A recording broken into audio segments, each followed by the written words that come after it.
taking my sweet time, or if you needed something, or what the deal was. I'm just lining up for Plan B. What's Plan B? Right here. Well, there you go. I like it. It's a pretty big Plan B. Professional to the end. Well, that's Simon. He's Pre-combat checks right here, buddy. Professionalism is. I've even put my phone on vibrate. You're recording again, you shithead. Unbelievable. I saw you push it. Well, Unbelievable. I really have to start. You got no poker face, Billy. I still want to play cards for you right now. Well, there's reasons for that. Yeah, that too. But I need to find what I really need to start doing is coming in here pre-show and actually doing all my checks and make sure everything works instead of fretting around half liquored up trying to figure out why this one button isn't working or this wasn't on or this or that. I mean, just it's always something. Well, if you approach it with a professional, attitude to start with, I don't know what else to say, Billy. Well, I'm not really sure professionalism's really ever been my strong suit. So there's a couple guys in the room here with us. So they go back more than 20 years. They could probably attest to that. Really wasn't around back in and getting around today. Welcome back, everybody, to the Appalachian Podcast. Your host, Billy Riddle. With me is my English co-host who, do you all celebrate Thanksgiving over there on the island? No. Well, you should. You should adopt more of our stuff and our culture. Hang about, you stole half of ours.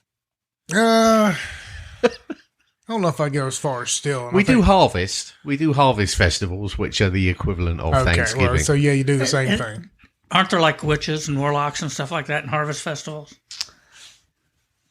Actually, well, funny you should say that. Yeah, I mean, it was all based on a pagan holiday to start with, right? So I was actually brought up in a Church of England school that had us doing maypole dancing, sword dancing, very sort of pagan harvesty, cycles of the moon and solstice and equinox and all that good stuff. But that was at a Church of England school, which I always found slightly conflicting. But, hey, don't take life too seriously is all I can tell you. The Druids are alive and well. Oh, they're doing just great. Well, we're back here once again from our Timcast IRL studios. Timcast, you can catch at 9 o'clock every night on YouTube. I think they do it on Rumble as well, too. Then our podcast comes out pretty much right after that. I usually listen to it the following day on all your podcasting apps, just same place we are. So, he's just got a lot more content, Billy, is where you're going with this, just before we dive into this hole. Yeah. Of if he's doing it every night, but we're only knocking one out a week, it just tells me our content is severely lacking. Well, it really is, but I mean, the dude's been working hard at it for a long time and built himself quite a bit of a media apparatus. And hey, we're getting there. We're getting that point in time. Now we're kind of partnered up with Being Libertarian Media, and we got that going for us. And, a lot more of our stuff gets shared over there. All of our social media pages are starting to see a high increase, and we're starting to see, more and more people reach out to us. I spoke to both of y'all and told you that allegedly Laura Logan's people had reached out to us and want to do something. Maybe they'll come here, maybe not. I feel like if she comes here, we got to give her the Spike treatment. Oh, yeah, I'd say so. Yeah, I think we'd be committed to that, don't you? And we want to slap in the face if we didn't. Absolutely. Thanks, Billy. You set that one up. Well, I'm just saying, somebody like that comes to town, with her kind of stories, you want to come hang out, and people like her got people. Your people come hang out here, spend money, hang out, go to our restaurants, go to Rocky Mountain Smokehouse, or go to... They've all got people, Billy. Why haven't we got people? That's a good question. It is, isn't it? I mean, I feel as though we should have people. I feel like they have money. Oh, damn it. There we go.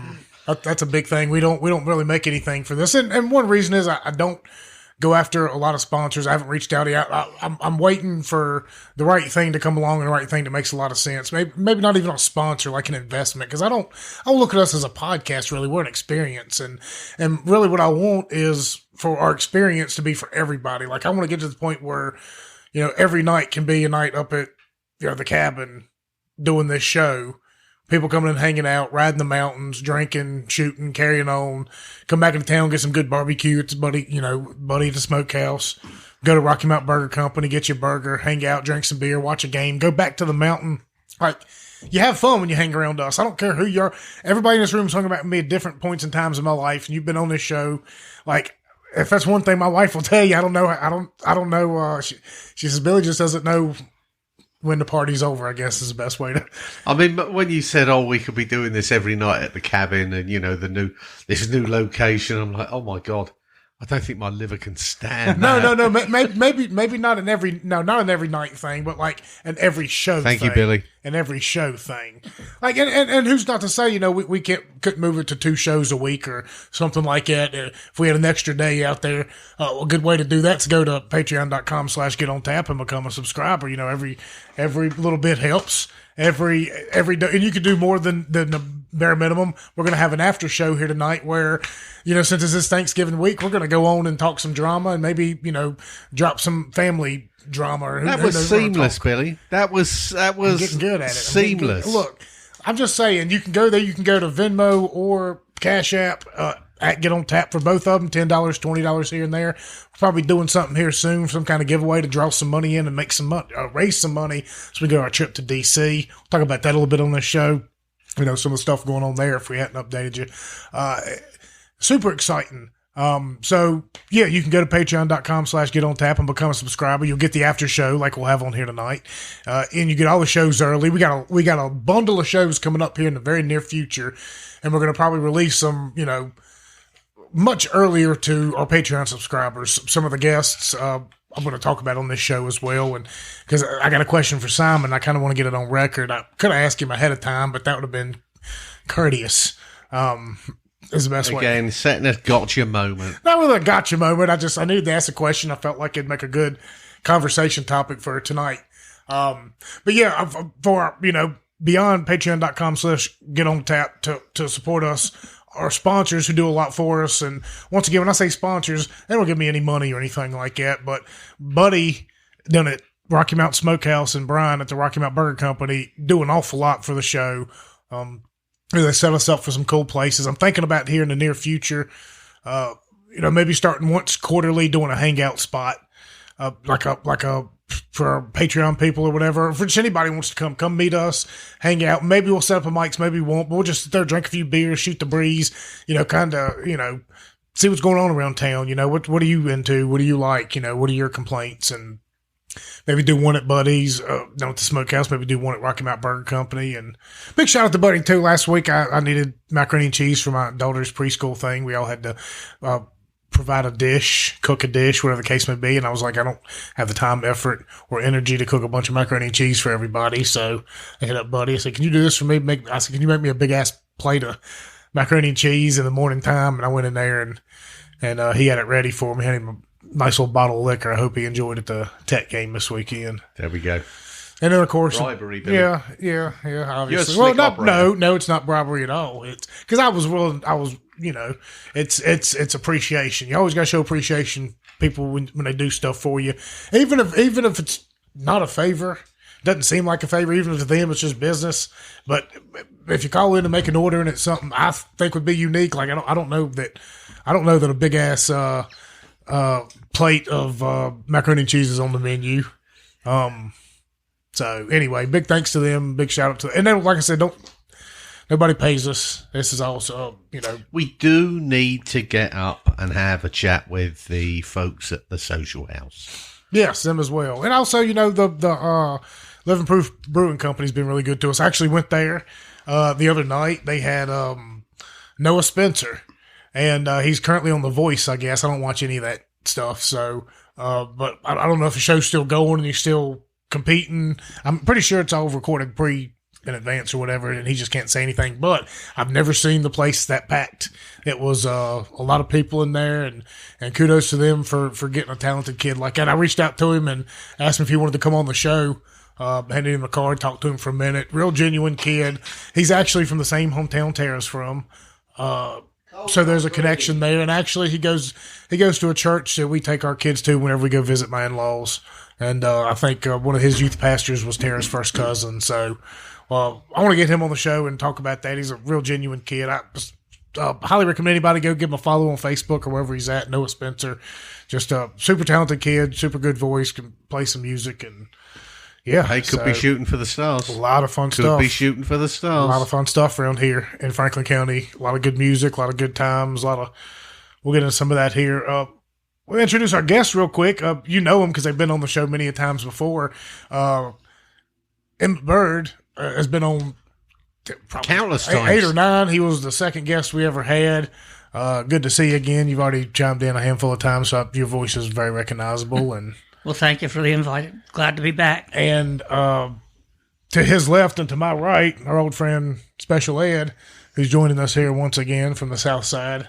I think he's been on probably 5 or 6 shows to this point. We've had a lot of fun with it. So tonight was one of those deals where we, being Thanksgiving week, just kind of wanted to keep it tame. And, I'd reached out to a couple people, wanted to get Kyle Forey and Matt Powell on, talk UFOs and some crazy stuff. And then I never got a hold of Matt. I was like, all right, I'll hit up Kyle.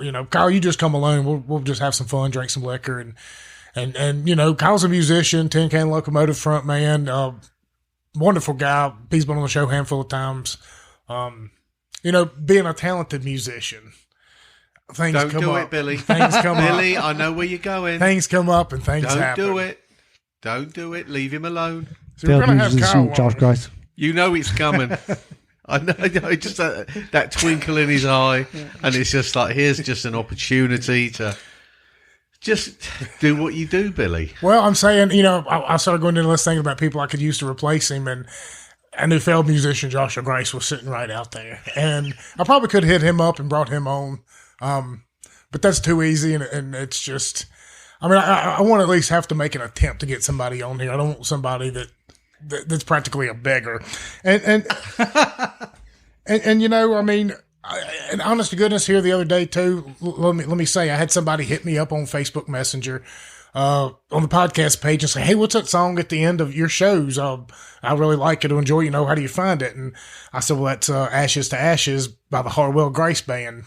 So yes, the music is actually out there reaching people, and as of now, I have brought more people to Josh Grice's music than Josh Grice has ever brought officially to his music. Now, that's not to say that the band is phenomenal, and that's not to say you won't go out there. By the way, they're playing, I think, this weekend on Friday at Living Proof for a big anniversary thing. We're going to try and make it up there for that. We got to drive down for her in-laws, and that's a whole good versus evil battle. It might go on. We'll talk about that in the after show. But we're going to try and make it back up Friday evening because the super talented Harwell Grace Band and, lead singer At one of our few remaining breweries. Yeah, she's going to be up there at Living Proof. So we're going to try. And look, and you'll go up there, and just like anywhere else, look, they bring a really good crowd. And so my main point being is Josh is helpless. And I could have called on him tonight, and I didn't. I wanted to call on somebody we could have a better conversation with, an enjoyable conversation. And you called me? We need a punching bag. We always need a punch. And I'm tired of throwing haymakers on Simon over here. Gotcha. I'm open for cannon fodder. Been used as cannon fodder on this show for the last 2 years. Well, that's me over in Iraq. There we go, right. Yeah. What just 1032nd, right? Yeah. And they were like, we love hanging out with you because it doesn't bother you. So, well, hey, look. Once again, beggars can't be choosers. So I got these two guys on here, and we have no plan, no idea. We're just going to drink some beer and liquor. Bird might drink something. I don't know. What's been the buzz lately? What have we been? Apart from the obvious. Well, I guess as far as we're concerned, like I said, we're kind of in a deal with being libertarian media now. as far as that's a very bold statement, Well, Billy. Can you expand on that, perhaps? I could. Very bold. Give me one second.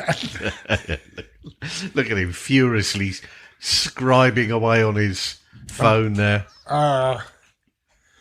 So basically, here moving forward, a lot of the times we reach out to people, we reach out to guests, and sometimes bigger guests that reach out to us and kind of ask us about what our reach is, what our capabilities are. Now we're tied in with Chip a little bit, and I can say, well, hey, we've got these guys if we need it. Now, that's not to say I'm not going to be taking advantage of them every single time we release a show and say, hey, can you share this, whatever. I'll leave it up to him. But there are a few Appalachian themed shows that are like, hey, can you share this one out there on this? Because it really helps out for a lot of stuff that's going on. So, and it'll help out, for us reaching out, like I said, to people when we talk about expanding our reach. Also, I think he's going to be, they're going to be bringing video equipment up to our trip to DC. Now, this is Chip, right? Yes. Yeah. We're bringing what a sound guy.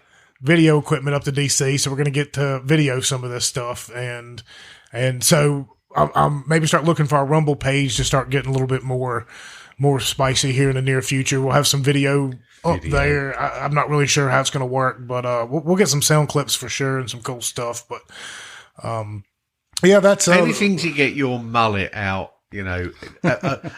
above the audio audience. So now you want to go video. I don't, but that's the way everybody else is going. So, yeah, I think that's going to be a really good time for anybody out there paying attention to it. You can go on our X page or whatever, and our link right there to donate as well. If you want to just, if you specify it's for that trip or whatever, just say DC trip, whatever, you can do that there. We're going to probably do some stuff here in the near future with some giveaways, things like that, generate a little bit of excitement because we're going up there for the town and try and really, speak. And, for you guys here, I mean, y'all part, it's hard to put into perspective, living in the moment, but when they tell the history of this town and history of this county, as we do now about what it was 100 years ago during Prohibition and kind of how crazy those people were, they're going to be telling stories about us because we were the unit that shipped out of here to go to, and it was such a, it was such a different war. And as far as like social media and emails and being able to respond faster and call home, and you didn't have that kind of, and stuff. So we were really on the precipice, and then you started getting more and more body camera footage and GoPro camera footage, and war started being right there on YouTube, and now it's right up in the middle of your living room. So, I mean, they're going to look back in the annals of history, and they're probably going to talk about this show a little bit, talk about us, So there's a lot of good things, a lot of good selling points about this town. Yeah, I mean, I'm interested as to the selling point and how you equate that to an impact. It's all well and good throwing money to consultants or whatever to advertise the region, but what's the raw data that's going to come in? I don't know. I really don't know. I'm not quite sure. Well, what we're doing, we're trying to get people to come here and have fun. Because what do you do when you have fun? You spend money. Always. You're always spending money. You either go buy more beer, or more liquor, more ammunition, or buy a hotel room if you're going on vacation, Disney World tickets. You know what I mean?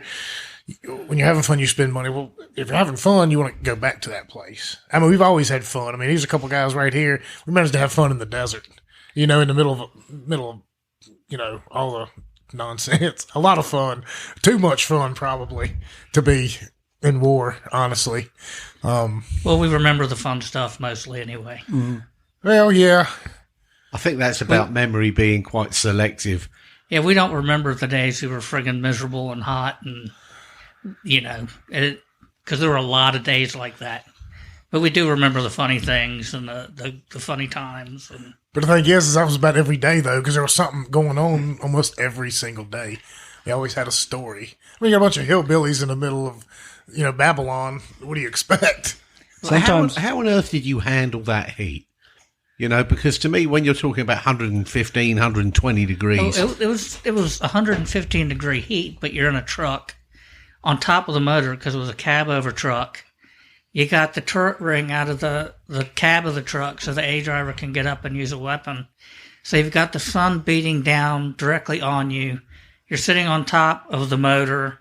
It's 115 degrees outside. Plus a long sleeve shirt. Then you're you got to wear body armor, long sleeve shirt, And then the transmission supposed cooler to. kicks in, which is mounted on the back of the cab. And with the turret ring out, it just sucked that heat right down into the cab. So you have 220-degree heat blowing on top of you. That's a Chinese so torture often. chamber. Oh, hang on, but that wasn't very you're- PC, but I'm not known for it. Your calves were always like a mud puddle because, you were sweating so much they stayed wet. And the dust and dirt, it just turned to mud there. But the rest of your body, it was so hot that you didn't really notice the sweat. And that was because it was gone as fast. Yeah, as that was. Now I had a wet heat in the Belize jungle, but we would take on so much water, something like it wasn't quite as much as 8 liters a day we would be drinking. But I found that we didn't pee a great deal. Humidity is much, in my It's even opinion, worse. is much worse heat than the dry heat of the desert. But the dry heat gives you, it's almost a false impression that you're okay. But Yes, it'll sneak up on you the faster. heat stroke will get you so much quicker in those environments because you don't think it's as bad as it is. But at 115 degrees, yeah, I mean, the Belize jungle, I was always wet. Yeah. I had skin falling off me because it was always wet. What's that plant down there that you rub up against, and it's like almost like you set your skin on fire? Oh, there's several of those. I mean, diving wise, I've been to Belize once, and my wife had the misfortune of rubbing up against one of those things, oh no, and she was miserable. it's like fire. I mean, fire coral when you're diving. This blistered her skin. And Oh, all yeah. all it did was, brush against her. Yeah, there's some nasty stuff in jungles. I can tell you that much. And that's not necessarily the stuff with 2 eyes. Yeah. Not good. Horrible. So, just out of curiosity, what's a diver doing and a sea captain doing in the jungles of Belize? That sounds very Underwater rivers. Uh-huh. That's what I was doing. Fuck you, Billy. I'm just wondering if there's, I mean, I was on an... are we talking about like General Noriega's time period you were down there, or 91, 92. so? Yeah, the Latin American uprising was still. Well, Belize was a crown colony, was it not? Well, it was considered a British protectorate. Yeah, 'cause I know the Queen Elizabeth came and visited, Well, now it's And then- now it's just really starting to come together. and then they fed her a rat. Because, this is a story people from Belize love to tell. Because apparently this animal, and I can't remember the name of it, it's a great big, it's a rat. It's a great big swamp rat. They're huge. Yeah, I know exactly what you're talking about. But the meat's supposed to be delicious. And she loved it until she found out what it was. The rat. Yeah. It's they got them in Louisiana as well. What on earth are they called? It begins with a C. Kookaburra. Kookaburra. That's it. Yeah. Yeah, it's a big bloody rat. You didn't answer my question. What? Sorry, what was the question again, Billy? What is a seaman, as yourself, doing in the jungles of Belize? That just sounds very James Bondish. You're going to try and pin it on me again, Billy. I'm saying every episode. Hey, you know what? And thank God Burb was here with all his knowledge, because if he wasn't here to inform us and cue us in on the fact it was a British protected territory, then we'd have never known that he had even more of incentive to be there for His Highness, His Majesty. I claiming the fifth. I was there on an expedition. Uh-huh. Let me ask you a question. When you went into work, did you have to go through like 7 different security checkpoints and an eye scanner? No. Good effort, though. Yeah, no, none of You that. think he's listening? I don't know if he's listening. If he does, we're about to get Well, hit. if he is, you know doggone well he knows who you're talking about. I don't see a red dot on my chest, so I think we're good. Well, no, that would be too obvious. I know who you're talking about. That'd be too All 3 obvious. of you. That'd be too obvious. No, I don't know if you know this one. You know this one. There's multiple ones. He's out probably there. worked with him, so he probably does know him. Well, yeah. Well, true. Hang about, you're joining this conspiracy on the wrong side. You know, I'm starting to begin. It's not much of a conspiracy because I mean, we've been around it plenty of times. We know the stories, we know the actions. Conspiracy or today's truth. We've watched enough YouTube videos to be able to point these people out. And I'm just saying, even if you didn't, it's, I don't know. Maybe you know what? Honest to goodness, though, maybe it's about perspective because perhaps there's somebody else. I could bring into this chair across from me and might think I'm the same way from some of the travels I've had just here in this country. There you go. That might, somebody might have not left this town or something like that. But then again, all of my stories involve, following around Grateful Dead cover bands and eating a lot of mushrooms, not hanging out in the Belize jungle and being in Tel Aviv and going through Somalia and pirates and lions and tigers and bears and... It's all Rubus, mate. I don't know what you're talking about. So, yeah, the heat. I think one day somebody put a bottle of water right in the middle seat where the gunner would normally sit or stand for the entire duration of the day with the turret out. And it was middle of July. And it was like 155 degrees is what the water ended up being. Good Lord. Wait, didn't somebody put a case of Coke on the back of their catwalk and it started going off? Like they started exploding? That happened in a cab. We got pictures of that. Oh. Now think about your beer too. Allegedly, the beer exploded in the cab. Think about mortar tubes. Think about how hot a mortar tube is going to get. I mean, you got to be getting close to cooking something off, right? Well, I think that's one of the reasons because for the first couple months of the war, we were running around with AT-4s in our convoy. And I think that's one of the reasons we went and fired them because they were going to cook off in a truck.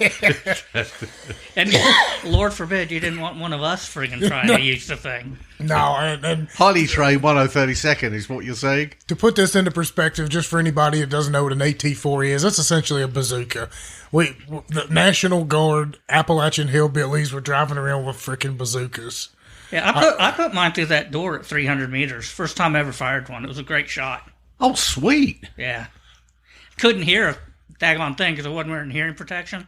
But it was really disappointed with the explosion. That may have been the least of your concerns at the time, the fact that you're shooting through a door. Well, yeah, I mean, his hearing is one thing, but, poor grandma and the rest of the family sitting in there trying to drink tea probably thought different of it. I'm just kidding. We were at a range. Interestingly enough, you know what that range was underneath that range? The chemical? The chemicals. Yeah, that's where the oh, happy days.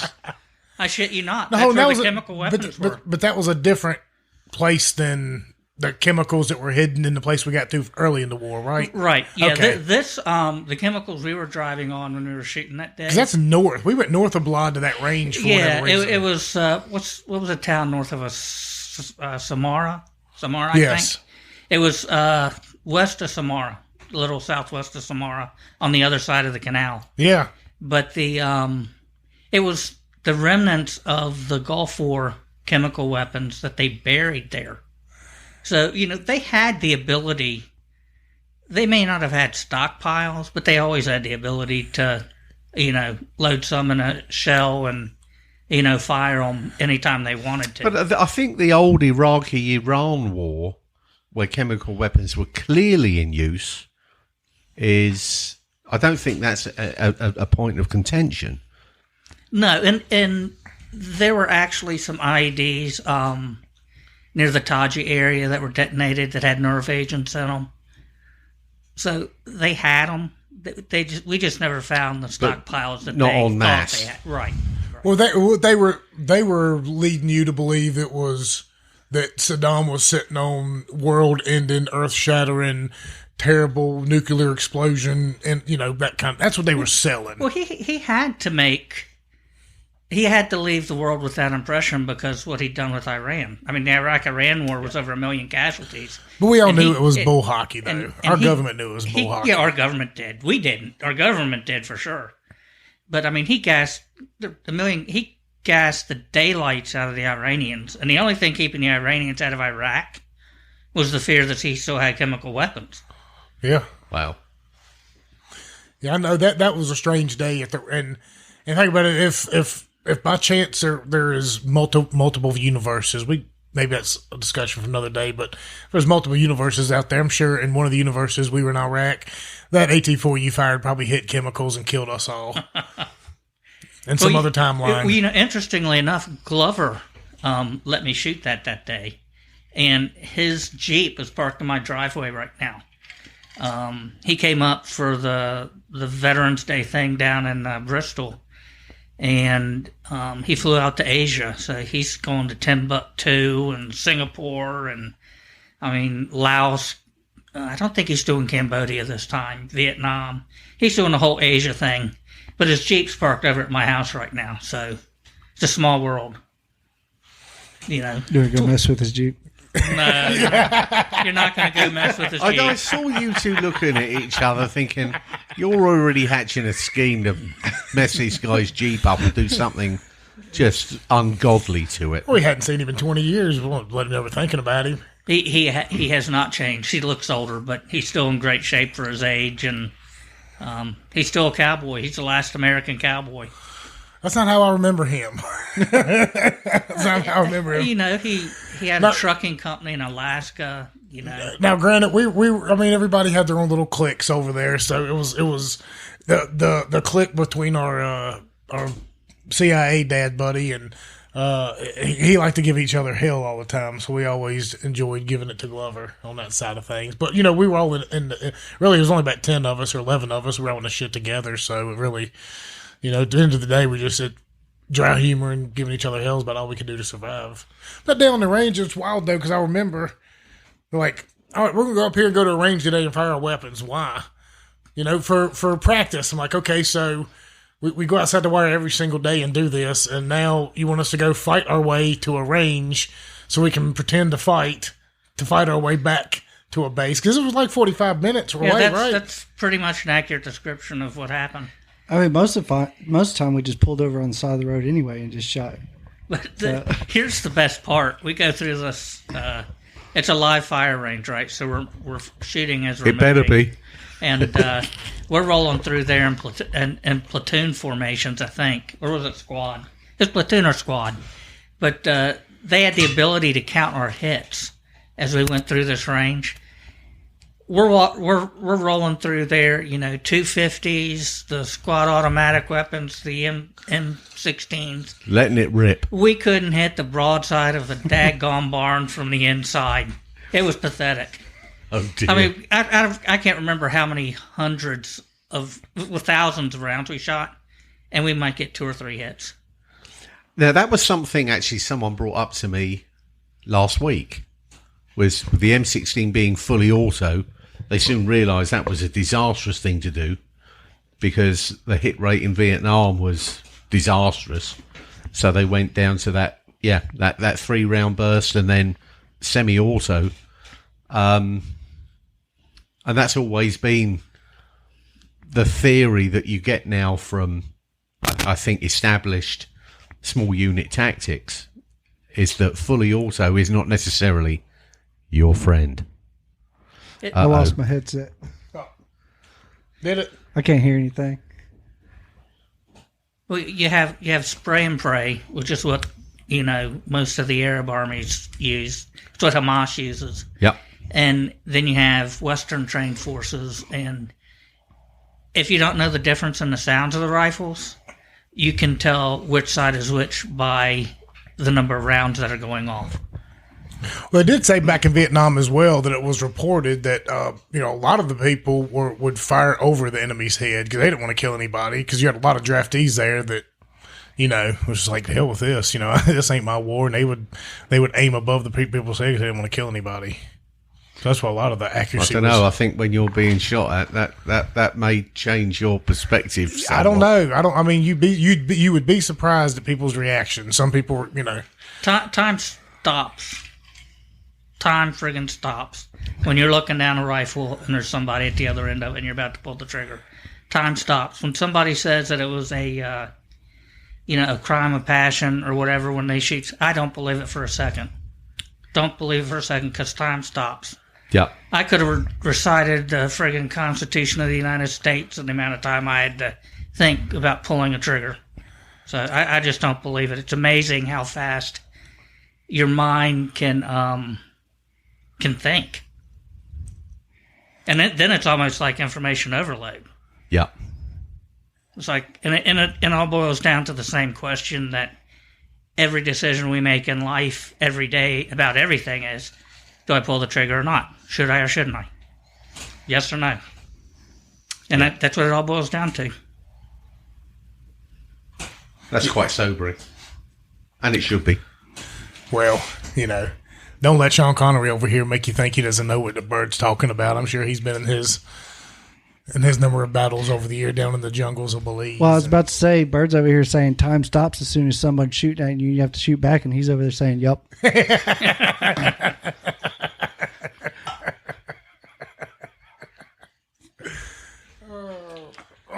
You know what I remember about that range? This just popped into my mind. Was it our platoon or second platoon who put a Mark 19 round like not even 50 meters from their truck?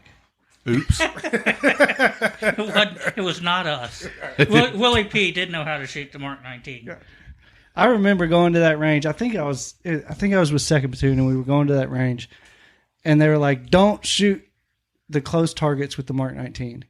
No shit. And they did it. Thunk. Hopefully it jammed. Peppered their truck. Hopefully it jammed. No, it didn't. Oh, it didn't? No. That's unusual. Mark 19, those rounds are so slow, you can actually watch them fly into the target. Oh, well, they're big and chunky too. So, Yeah. I mean, it's not as though it's a 308 and you're just seeing a vapor trail out the back of it. But, Yeah, that was an interesting time. Yeah, all the stuff going on in the Middle East again and all these countries coming together, I was, right now, one of the recent bases that was hit was Al-Assad. Yeah, they get hit all the time. Yeah, because they're the furthest west, aren't they?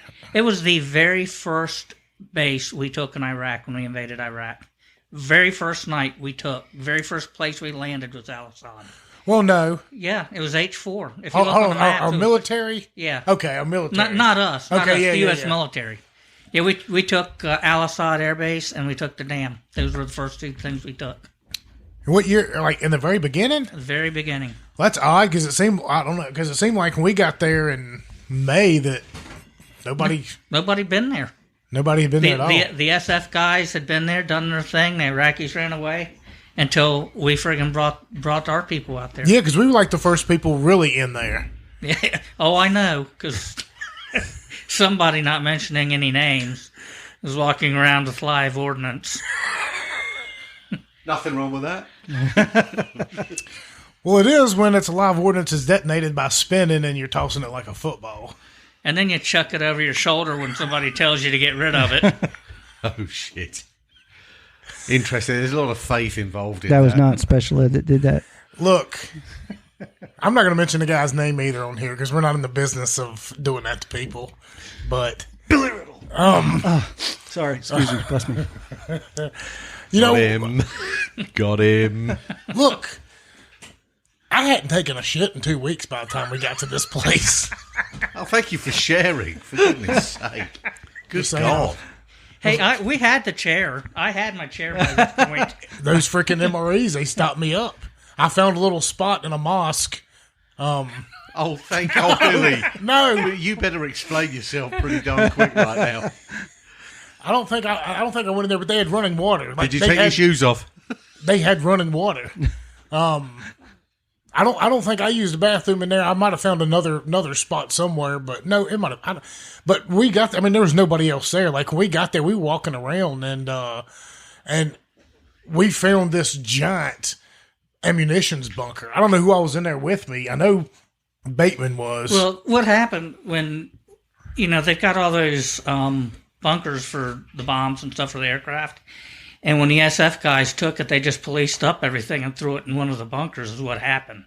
So that's what you stumbled upon. And a bunch of Jordanian missiles and most of it was air defense artillery and stuff like it. Like I was going there and trying to find some cool stuff to bring back, and I did get an air defense artillery like a scope that you kind of look down in the sky or whatever. I got that somewhere, and that's pretty cool. And I got a few other things. I think I got I got this nice little cool chemical kit from the chemical factory, and I think Glove Nuts or one of them bastards found it and tossed it somewhere. I was like, I could have got this back home. It was never going to pop open or anything. I don't know. But I did get some chemical making books. Well, you know what? Oh, no. I'm glad you're saying this. I think they're in out loud, Arabic. Billy. I think they're in Arabic. You know what turned me around in that place when I found the room with all the busted egg containers? I mean, I'm not talking 4 or 5. I'm talking 400 or 500 of them. So I just turned around. We talking Al-Assad or the chemical no, base? the chemical base. Okay. Yeah. That's where I found the chair. Oh, yeah.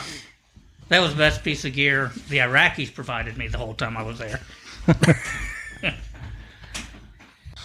Yeah. The chair, that was our chitter. Yeah. Right. Good piece of gear. Mm-hmm. Can't be the good shitter.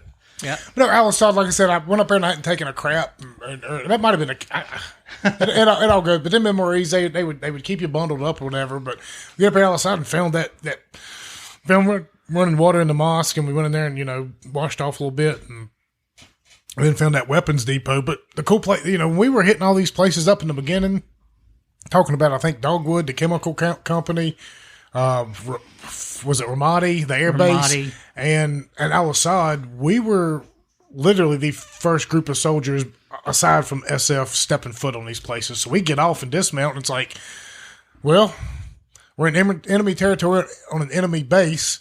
We should probably, set up a perimeter and do all these kind of things. No, we just go treasure hunting. All right, we're going to break off and go this way. These guys are going to go this way. These guys are going to go take a nap on the truck.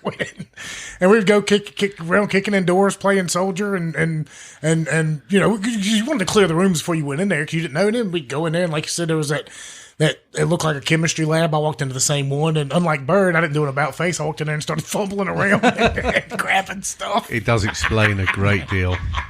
Now, I did at one point have a bunch of documentation I recovered from some of those buildings of technology that the Iraqis had that they were prohibited from having by sanctions.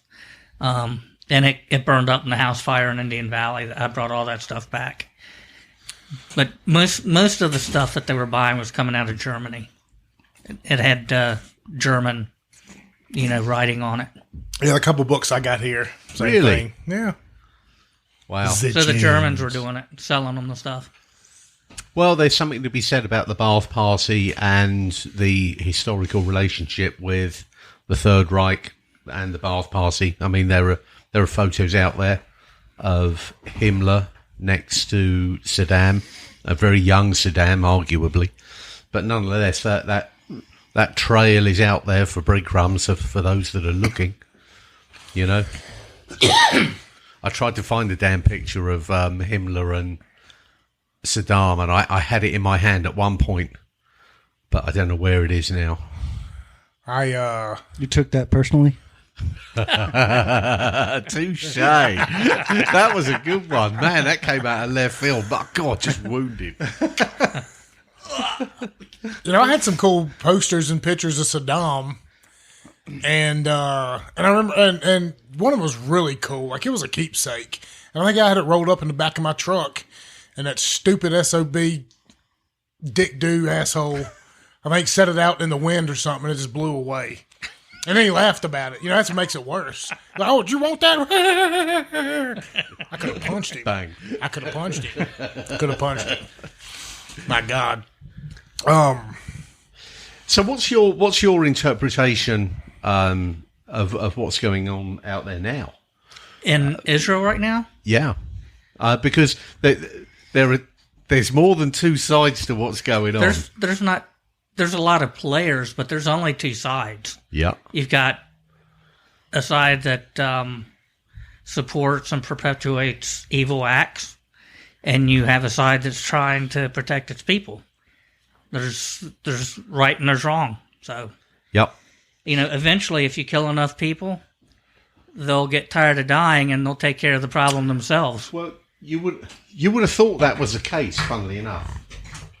I've said many times on this show, I was there in, was it 2014, during another skirmish with Hamas, funnily enough. And that was my thought process at the time, was you're looking for a fight with God's chosen people on the land prophesied for you, and in the 2,000 plus years that you've been flogging this dead horse, you've never won.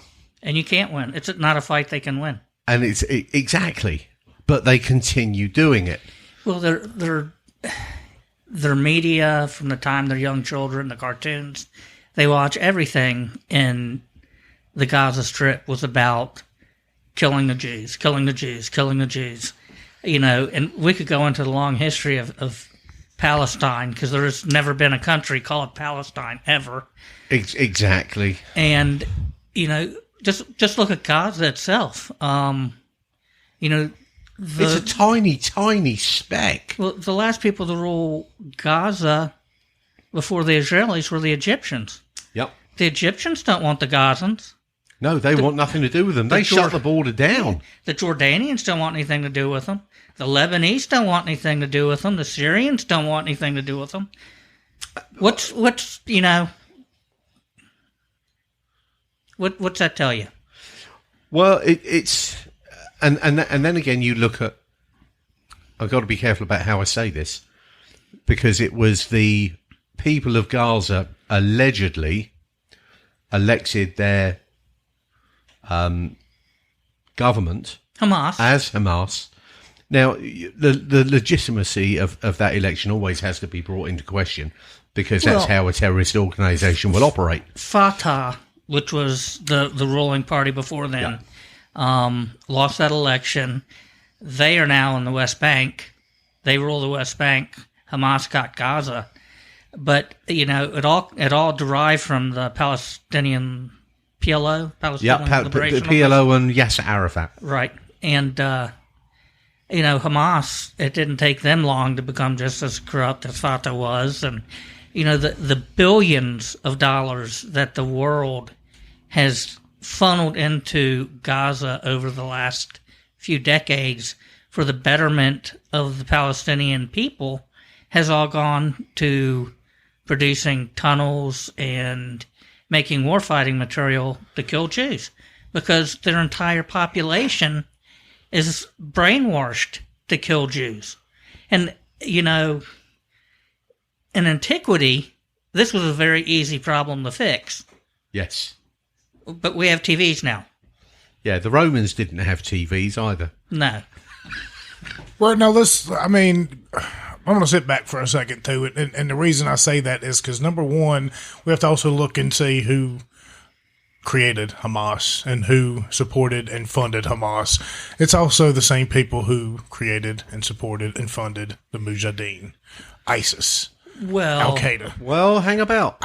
We created the Mujahideen. I was going to say the U.S. actually I'm alluding to allies of the West, the Western allies. We created all those things, and if you go back and look, Israel, the government of Israel created Hamas. They needed a group that would go against the PLO and Yasser Arafat, so they created Hamas that would be a counter to them, essentially. And just like every other thing we do, we meddle in that neck of the woods. It got out of their control, and who knows, you know, what kind of back and forth they have to this point in time. But it is yet again another beast created by Israel, and I know, and I'm kind of like that when you say the God's people thing. Like I think Israelis, maybe whoever the case may be over there that are chosen, I don't know if that necessarily falls under the Israeli government, because the Israeli government is just as corrupt and shitty and awful as the United States government is, and they do a lot of horrible things. I think and we should know this, in Iraq there's a lot of good people over there that had nothing to do with any of it,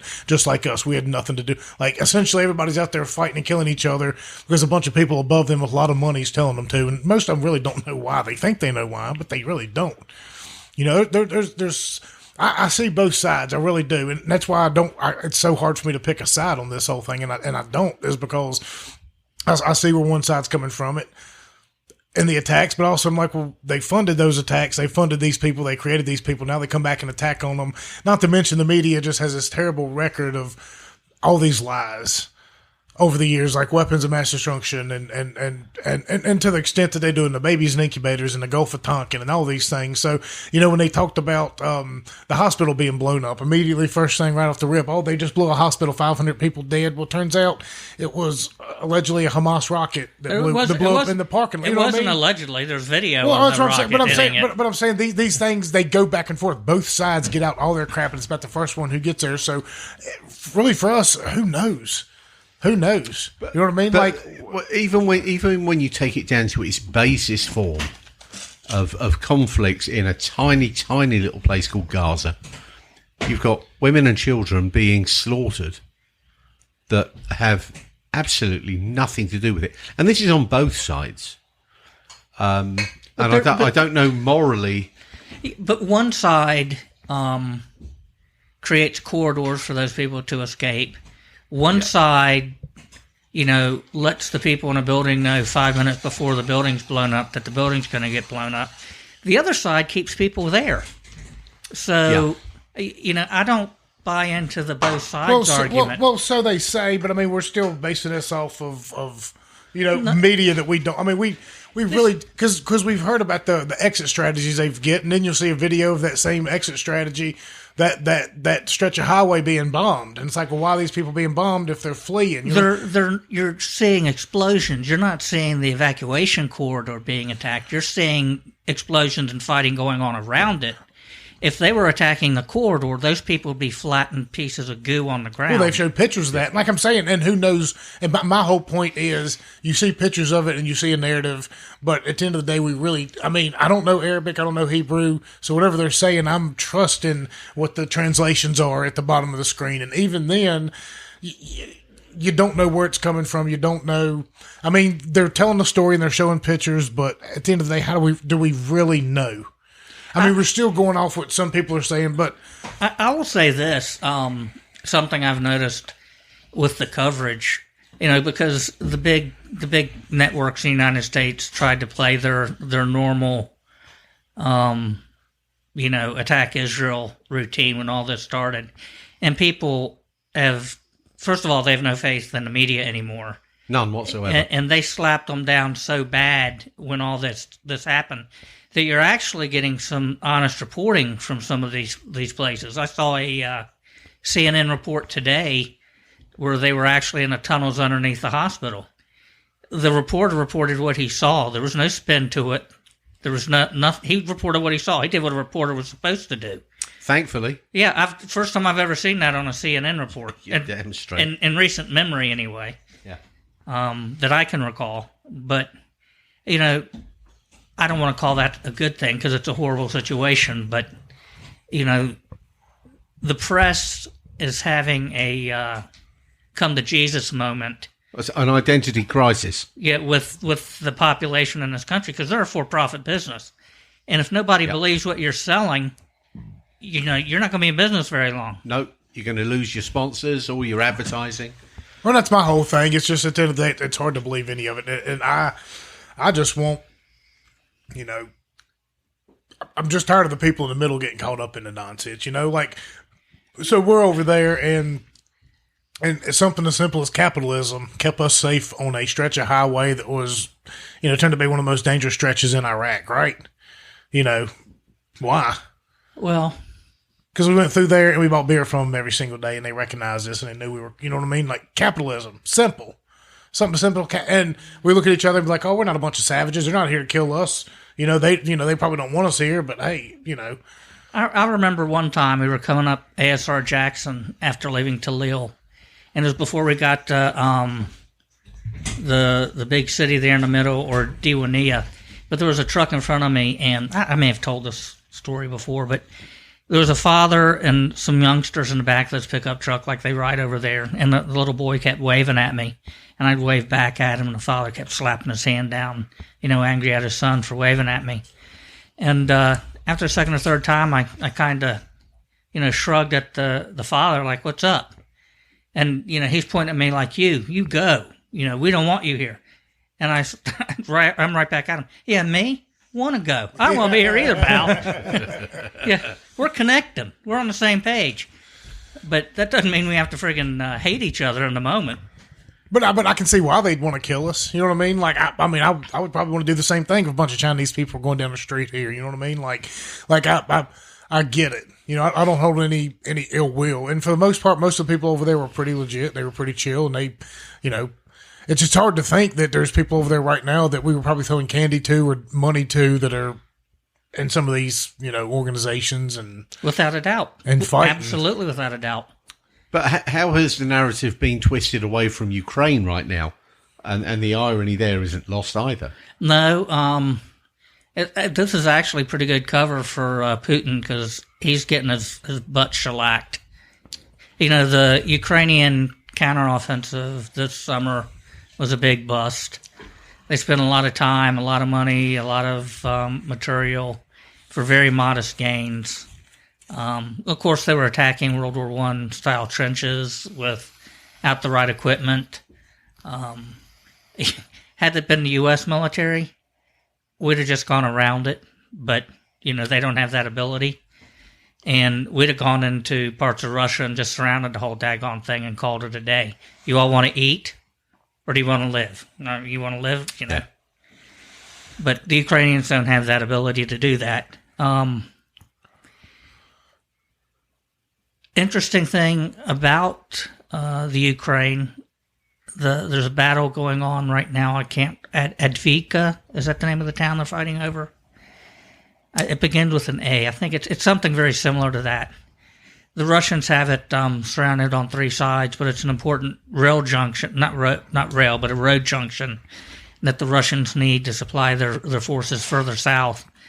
And the Ukrainians have had all the time in the world to friggin' fortify this place. And they have been slaughtering Russians by the brigades over the last 6 weeks there. And I'm talking, the Russians have probably suffered close to 100,000 casualties just in the last 6 weeks in that one particular area. But but that's what Russians do. Yeah, I mean that's their modus operandi. They wave after wave. They used to be able to do that. They don't have the population to do that anymore.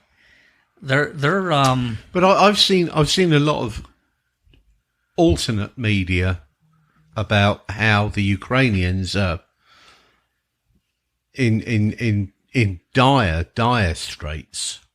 That's what I was kind of wondering. The alternative media the exact opposite. Is very conflicting in that. We are not going to let the Ukrainians fall to the Russians. Period. But they already have like that land, the region. They're not going to get it back. Yeah, they will. You bet your bottom dollar they're going to get it back. I bet they don't. They'll get the Crimea back. They'll get everything that they had back, and the Russians will pay for it. How? Because Putin's going to be gone. And whoever friggin' comes along after Putin, it's going to be, we either give this stuff back or I'm next. That's what's going to happen to Russia.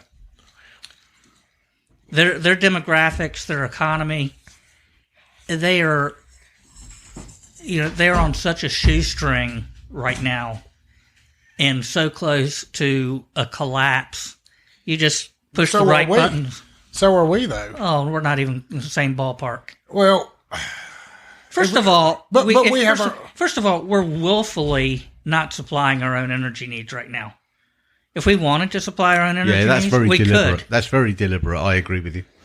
I know that. There's nothing here that we can't provide. For now. But how long after they have that stuff shut down before it's dilapidated and you can't go back in? Now, granted, the green energy stuff is starting to fail. They're starting to write articles about that, and rightfully so. It's garbage. It's garbage. Unreliant. It's always been garbage. Yeah. Green energy makes sense in certain areas of the world. On paper. Certain areas of the world, it makes sense. You want a green energy? Use hydrogen-based fuels. You want the byproduct is of burning hydrogen fuel? Water. Yeah. Because, Lord forbid, water's a bad thing. There is. It's heavy water. It's H3O, but it's water. Yeah. There's a chap who has...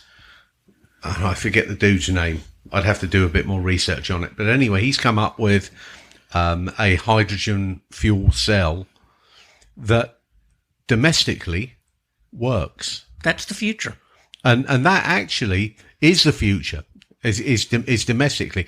Everyone is saying, "Oh, but we can't work it industrially." Yes, you can. It depends. If you can throw hundreds of billions of dollars at this, but that technology is out there and has been proven and is actually running.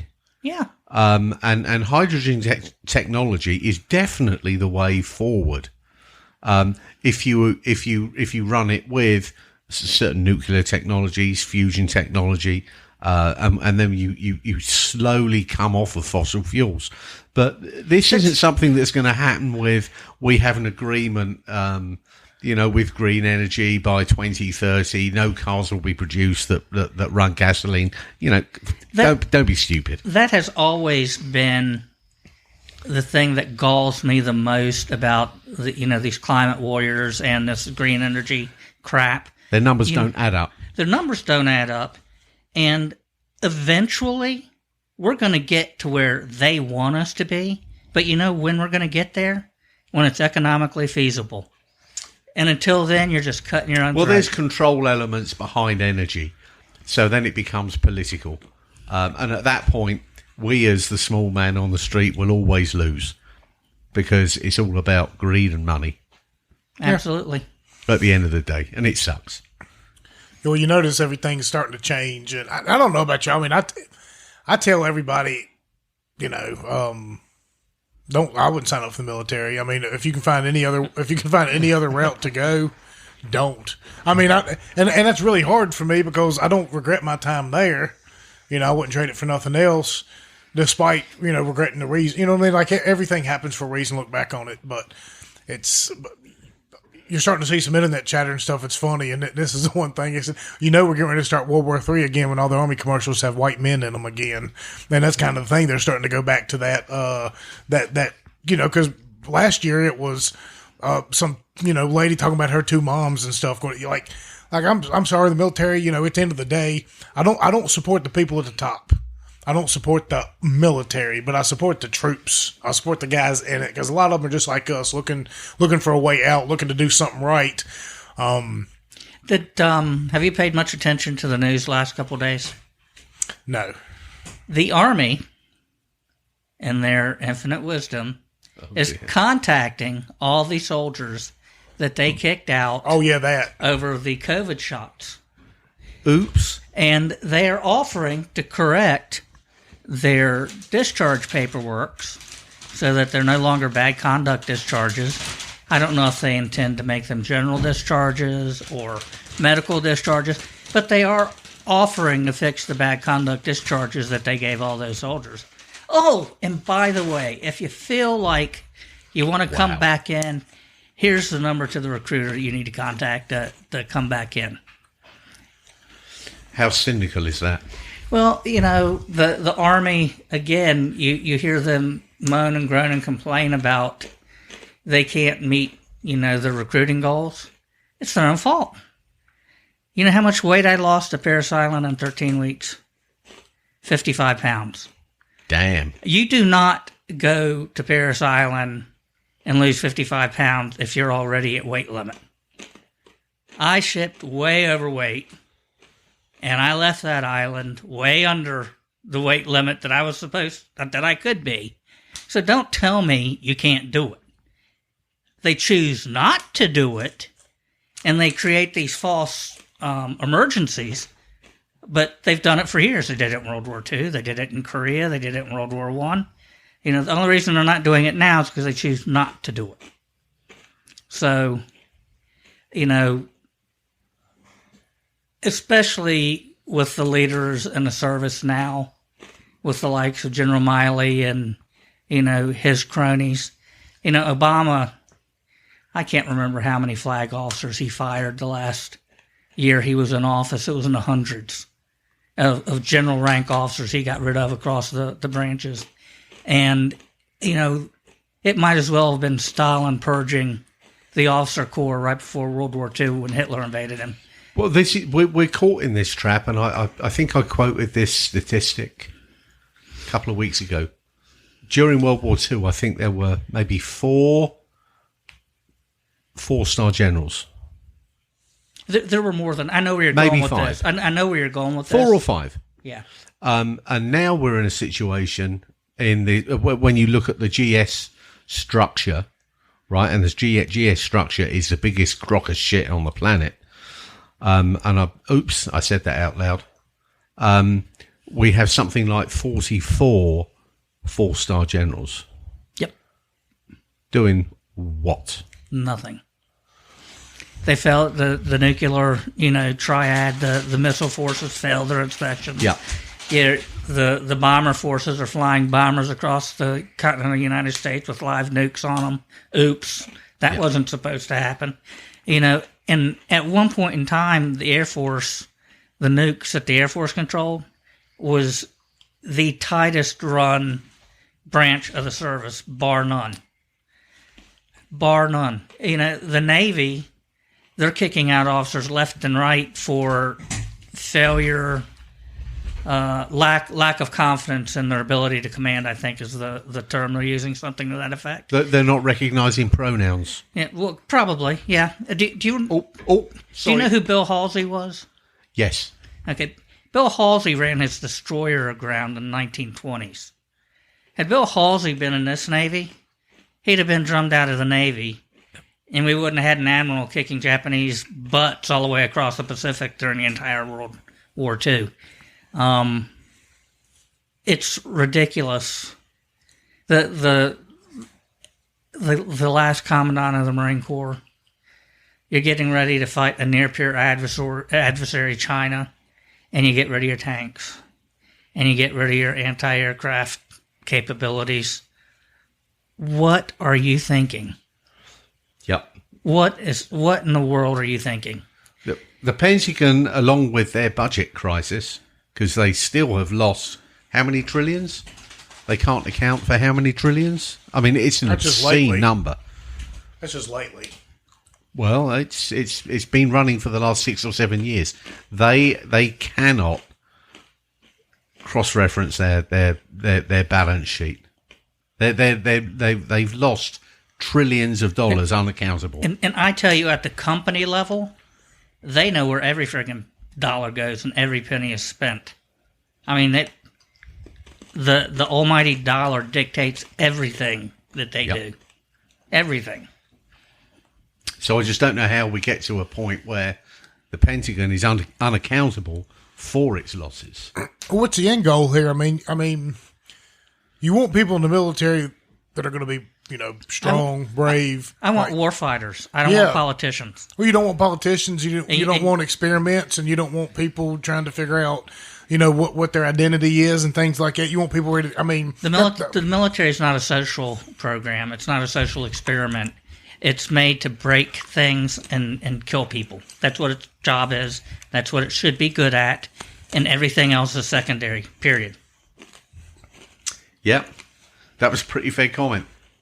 So, so what's the end goal?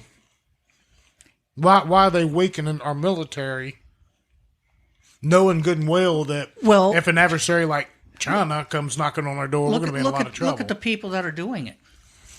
They've never been in the service. They're all... but they should be smart enough to understand that this dog won't hunt. Really? This batch of college graduates smart enough? A GS-15 plus shouldn't have a position in the Pentagon. Go ask a recent college graduate. You can even ask a history graduate, basic U.S. history, and see how many of the questions they can answer. And they will embarrass themselves. Absolutely embarrass themselves. Who's the most recent college graduate in this room? I gotta go to the bathroom. Eject. To be fair, a lot of times we put it on pause if somebody goes to the bathroom. I'm not going to do it this time. To be fair, I think he was an aviation major, which probably don't have a lot of history courses in aviation. Well, no, and I've contemplated many a times whether I would ever actually step foot in an aircraft he was piloting. I can't. I don't know. I just remember following Casey's truck on many an occasion and watching the tail end of the trailer go boom, boom, boom. And here heard, he just hit the truck in front of him, didn't he? Yeah, he did. Oops. Yeah, he did. Who was in that truck in front of him? Actually, I think the day that I'm talking about, I think he was riding with Batman. No, I know who was in the truck in front of him that day. I know the truck he hit. Oh, okay. Oh, you're talking about when I hit y'all? Yeah. It would appear so. Yeah. I know exactly which one they're talking about.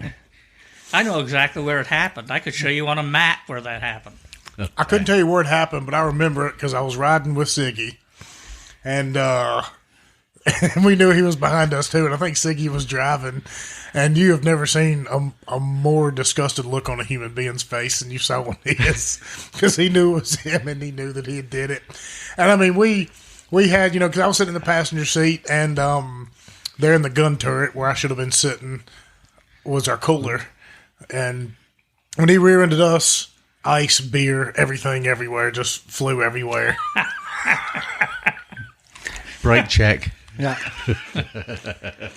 In fairness, the roads over there, it's crazy. You couldn't. There were no rules on the roads over there. Well, because when we say MSR Tampa, I think that got. That was Jackson. Or no. That's what I'm talking about was Jackson. Hold on, Jackson, that was a 2-lane, right? Yeah, we were leaving Talil, and we were just heading north on Jackson. Well, Jackson was that a 6-lane? That was a 2-lane. Okay. We hadn't gotten around the big curve to the north yet. That was right around that area where this happened. So Tampa was the 6-lane. Yes. And they eventually renamed that to Route Irish, didn't they? Irish was Sword was Tampa when it went through Baghdad.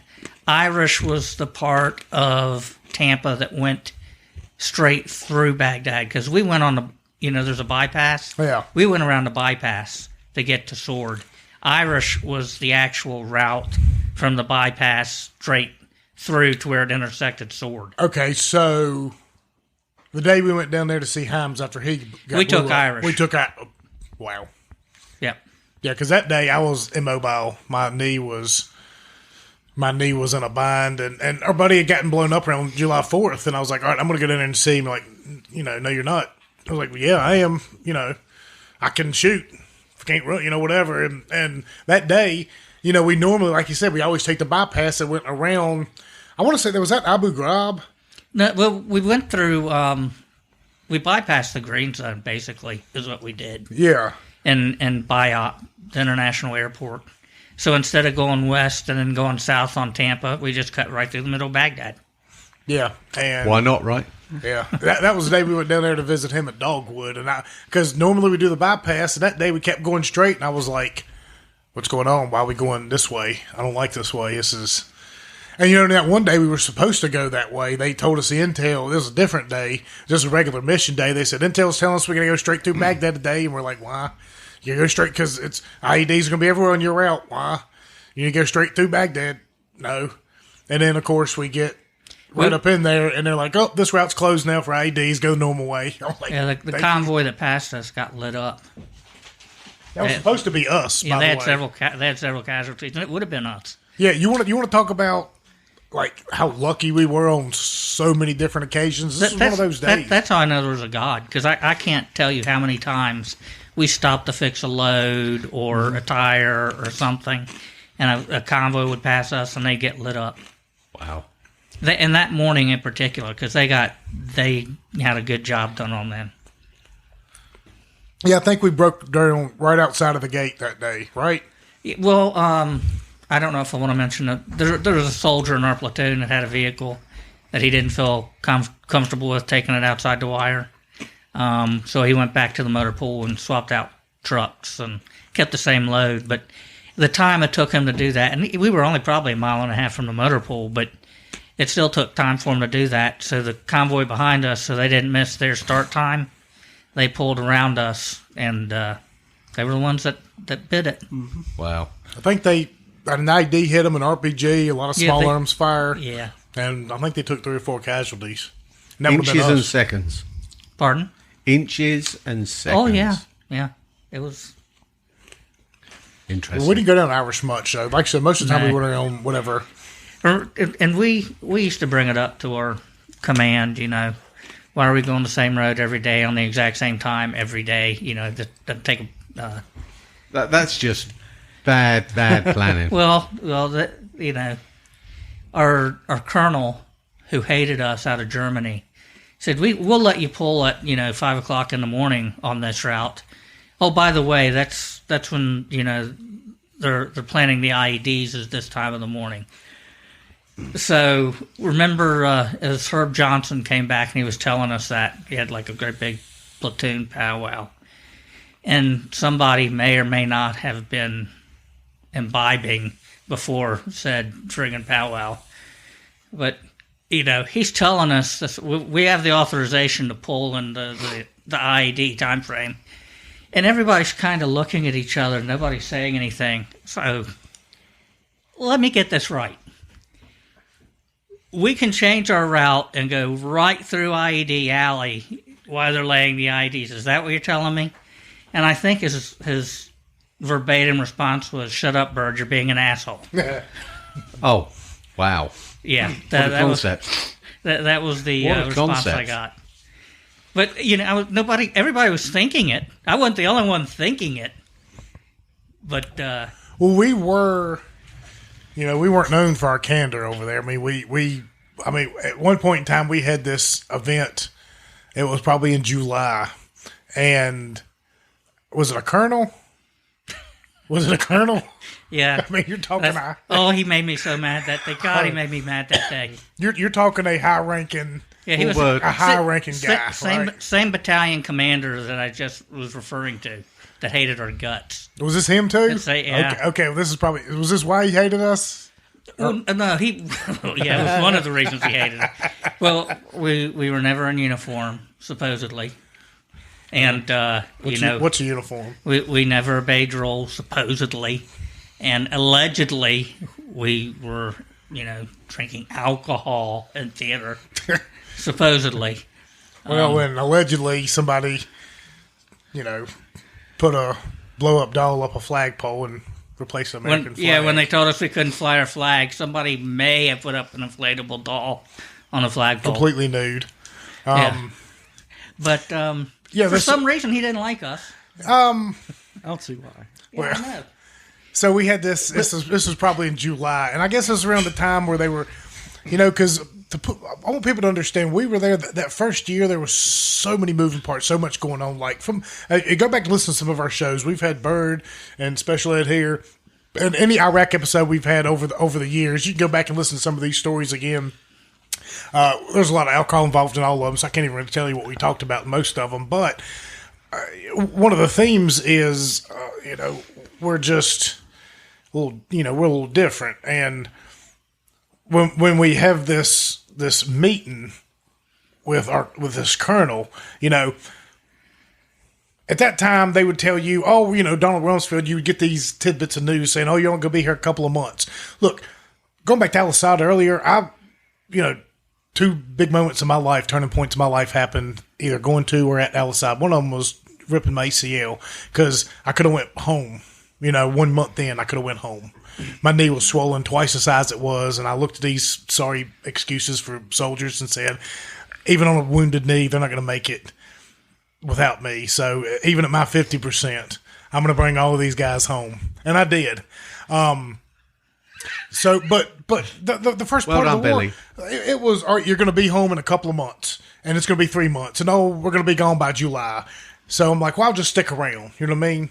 We're going to be gone in the next month or two, in and out, and then July turns into August, and August says, oh, you'll be home by September, and then September, oh, we'll probably go home by October, and then October comes around, well, we really don't know, and we're like, F it, we're going to be here a freaking year now. You know what I mean? We're going to be here a freaking year, and so around July, our morale is right around that. We're like, we don't really know what's going to happen. And so this colonel comes down here and he wants to have a little chat with us.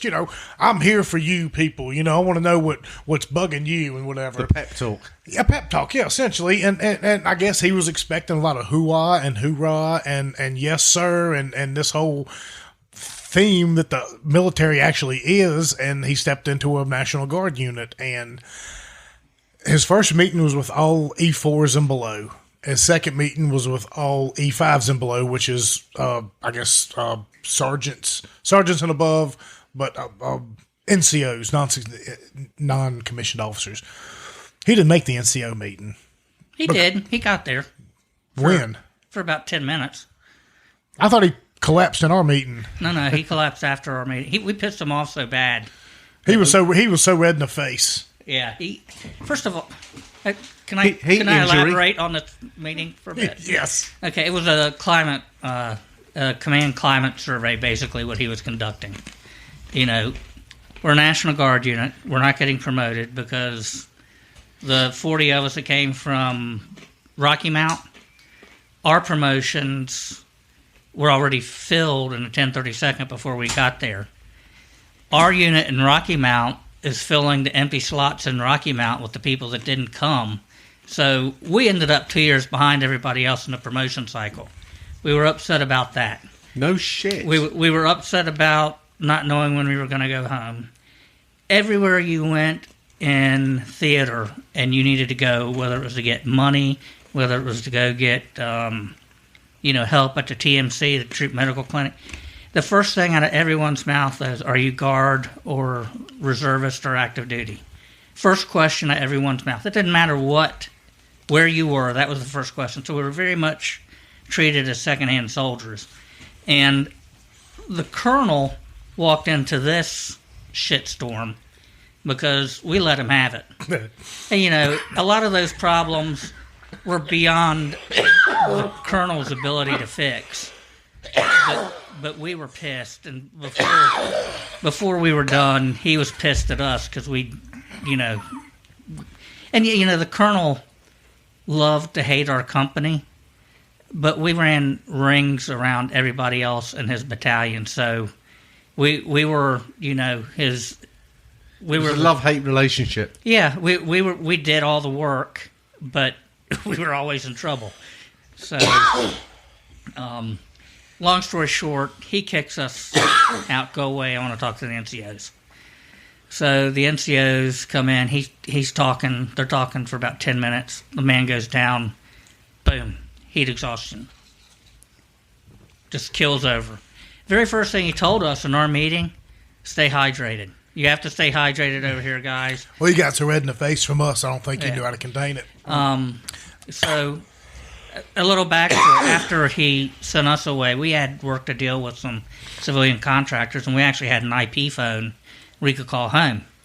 So, when we were all dismissed, I went and got in line, and I sat and I waited, and I got on the phone, and I was actually calling my wife. I just got on the phone with my wife, and they carry this friggin', bozo colonel in. Bear in mind, this is the NCOs and staff NCOs meeting, right? Well, the colonel's friggin' killed over, and they need to call the TMC to send an ambulance over to get the colonel. None of them, and when I say none of them, I'm talking about the staff NCOs and NCOs, knew how to change the radio to a single channel plain text and the command post. None of the command post staff knew. None of the NCOs that were in the meeting with the colonel knew. Guess who knew how to change the friggin' radio? This guy. The E4 Mafia. So guess who has to get off the phone call with his wife to go friggin' set up the radio so we can get the friggin' colonel some help. Fast forward to October, same colonel's charging me with drinking alcohol in theater. Why would you do that? After just coming back from Qatar, where they serve you alcohol in theater. You can't make this stuff up. Wow. Yeah, the one thing I remember from that meeting that I think really started driving him down was Quisenberry kept on saying, "We need more special forces out there on his routes." Kept on telling him it's dangerous out there. You don't understand. We're trying to explain to you it's dangerous. Is what his point was. And they weren't having it, you know what I mean? And Quiz was Special Forces. He was an Air Force controller. Right.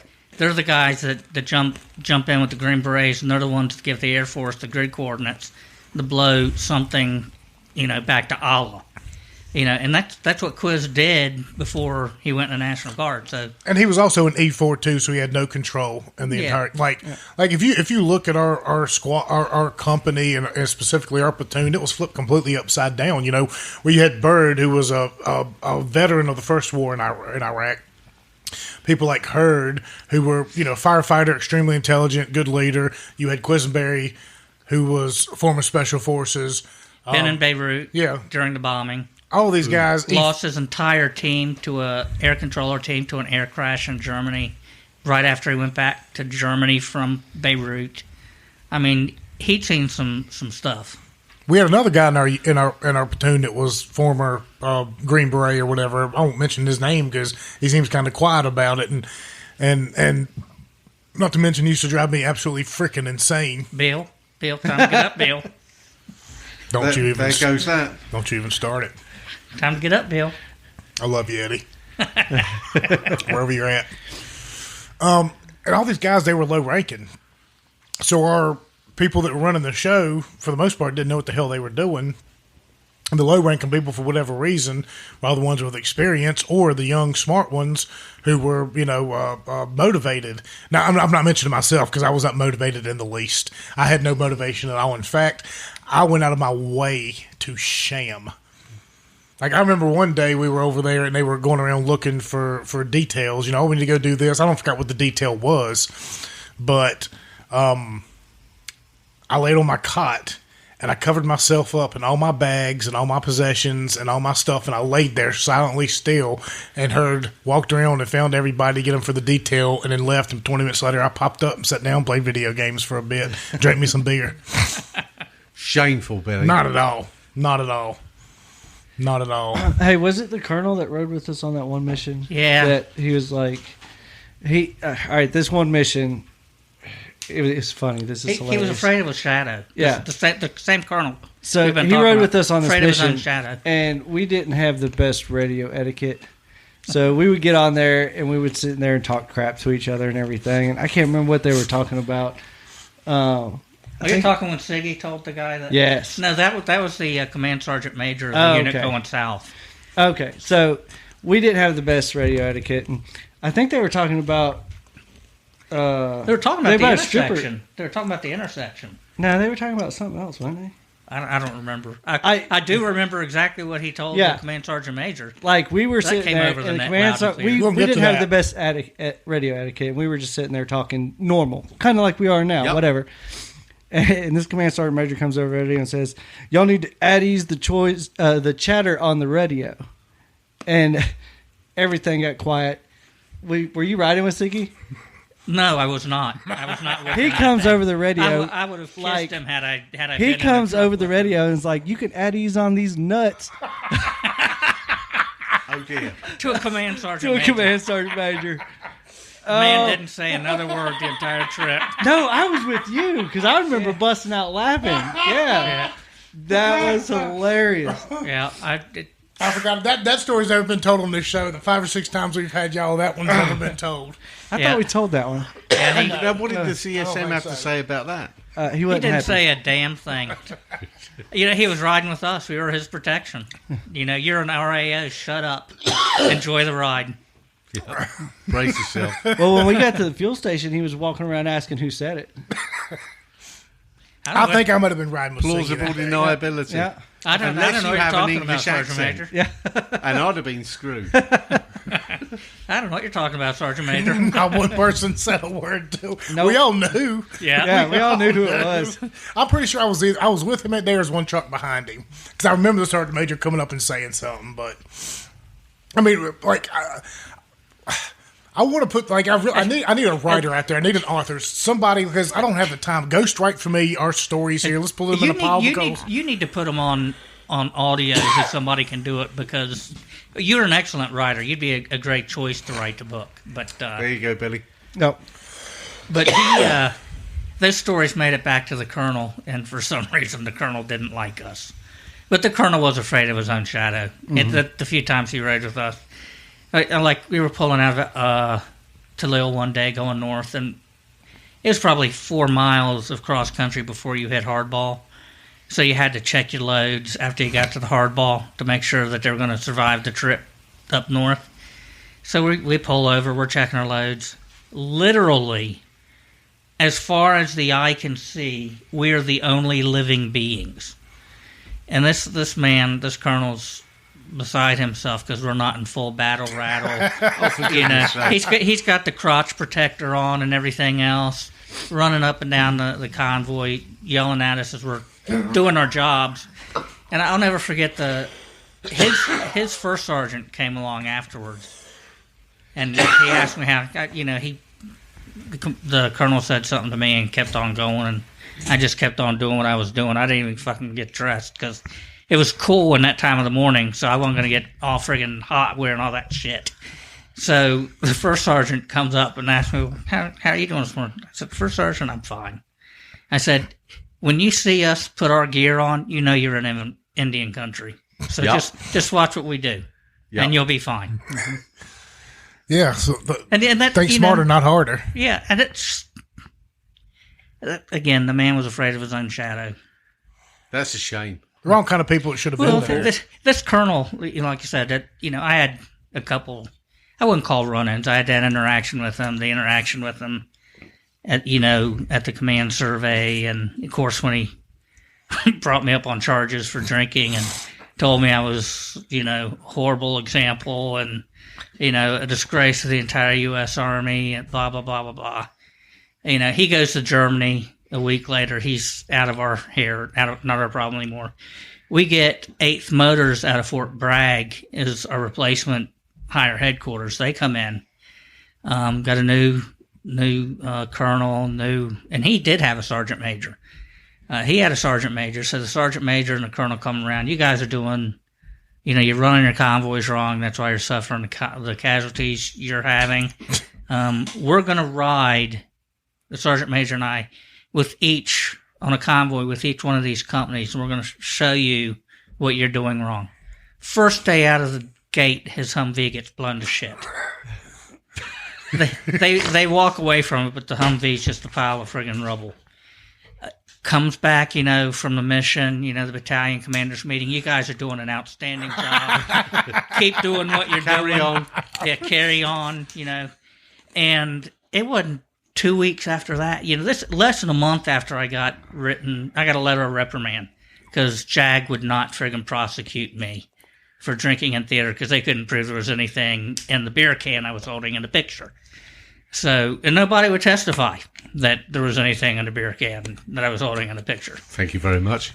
But less than a month after that whole shenanigan happened and I got told what a horrible person I was, we have a formation, a new battalion commander is there.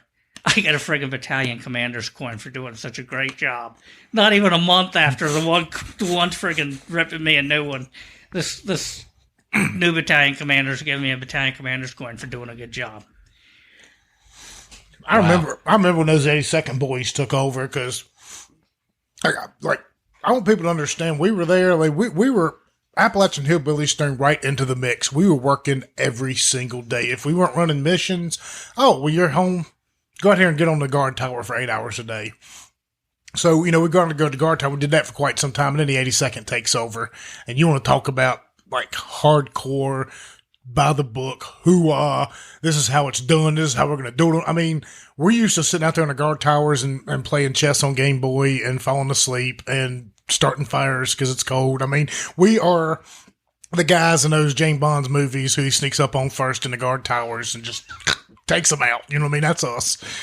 It really is. But I mean, there's no James Bond out there. You know what I mean? It's a bunch of goat farmers. And if there is somebody out there, they're not. It's a little more nuanced than that. And the books you sniff it. You sniff it. The books didn't survive long, but in every tower they had a book on the rules of engagement, right? Somebody comes across the gate, we're authorized to use deadly force, period. That was in our rules of engagement. Like I said, the books disappeared. Pretty soon, you got to call the mayor's cell, Anaconda, Maine. We have somebody crawling across the fence into the friggin', you know, trash dump. We'll just keep an eye on them. Okay, whatever. It every night. It happened every night because they go in there and they take stuff and they go whatever they did with it, they did with it. But so the security wasn't what it should be anyway. And the 82nd guys came, and this is what I remember them. Before you go on duty, you have a check, right? So you're all standing there in your full battle rattle with your weapon and everything. And these guys, these 82nd infantry guys are checking weapons. And, there's admin pogues, there's maintenance pogues, there's hospital people in this detachment. These people don't even know what end of the magazine to put in their weapon, much less how to keep a weapon clean. So, they try to charge your weapon. And it was ugly. It was friggin' ugly. And they were going off on these soldiers. Yeah, but their uniforms looked good and they were pressed. Yeah, and they were clean and they smelled nice. And I just praying for them to come to me and get to my weapon because I was a Marine. My fucking weapon, sung when you charged it. Uh-huh. It sounded just like it did on a parade deck at Paris Island. She was wet and ready to roll. Yeah, it wasn't wet because I used graphite. Okay. Because put oil on it and it collects sand and then it wouldn't work. But yeah, I used graphite and yeah, she was ready to rock and roll. Mm-hmm. And nobody friggin' checked my damn weapon. Bastards. I was hoping they'd never check mine because I guarantee you they were going to be disappointed. But they were so hardcore, they were so hua, and whoever was running the guard towers, you're talking about 38 guard towers around this massive compound. It's probably 4 miles and it's at least it's huge. It's a huge air base. The perimeter. Of course it is. Think about the distance of the runway. Oh, yeah. How many thousands of feet is a runway? Now you put a boundary around that. Yep. And there's probably at least 2 runways, right? At least there bloody well should be. Yeah, there were 2 runways in a taxiway. Yeah, exactly. Around both runways. Yeah. Oh, yeah. So it's significant acreage. Yeah, so it's pretty big. And you're only talking 2 soldiers per guard tower, and there's probably 38 to 40 of them all around. So you only got 80 people really protecting this place. And even then, even before the 82nd got there, it really was a shit show. I mean, there are people on there. I mean, it really is like an internet chat room through the radio at nighttime. I mean, there really is. People are calling in hostile sheep. People are... People are throwing rocks at like special needs like kids that are coming up. I can't remember the first platoon story about that. We'll have to get one of those guys in here. But the guy kept on messing with their perimeter or whatever, and they have to throw rocks at him. They didn't want to shoot him. Yeah, I mean it was a complete total shit show before the 80s, and so when the 82nd got there, it was about half 82nd, and it was about half still a shit show. So it got even better because it would just irritate those guys to no end. There are 2 stories I really remember being on the towers. The one was the night I was sitting in the truck, and I was sitting up out of the turret, but I had the truck on. I had the heat on, and the sergeant of the guard comes around. Well, you can't do that. I said, why not? So how are you going to freaking call in if you see something? That's my radio. The radio in the truck. And he said, well, these other towers, they don't have trucks to get in. He said, these other towers aren't driving these roads every day either. Yeah. And he said, he kind of thought about him and he said, okay, one of you's got to be in the tower at all times. Okay, I can live with that. We can do 50 on, 50 off. So I remember that night. And the other night, I was in a tower with Batman, and we were playing chess. And the tower beside us, somebody about 2,000 meters to our front was doing what Iraqis do, shooting automatic weapon fire straight up in the air with tracers, right? So the tower to our left, called in that they were taking fire from their 3 o'clock position, and I'm sitting there listening to this, and I look up, and the Anaconda man goes, "Could you repeat that?"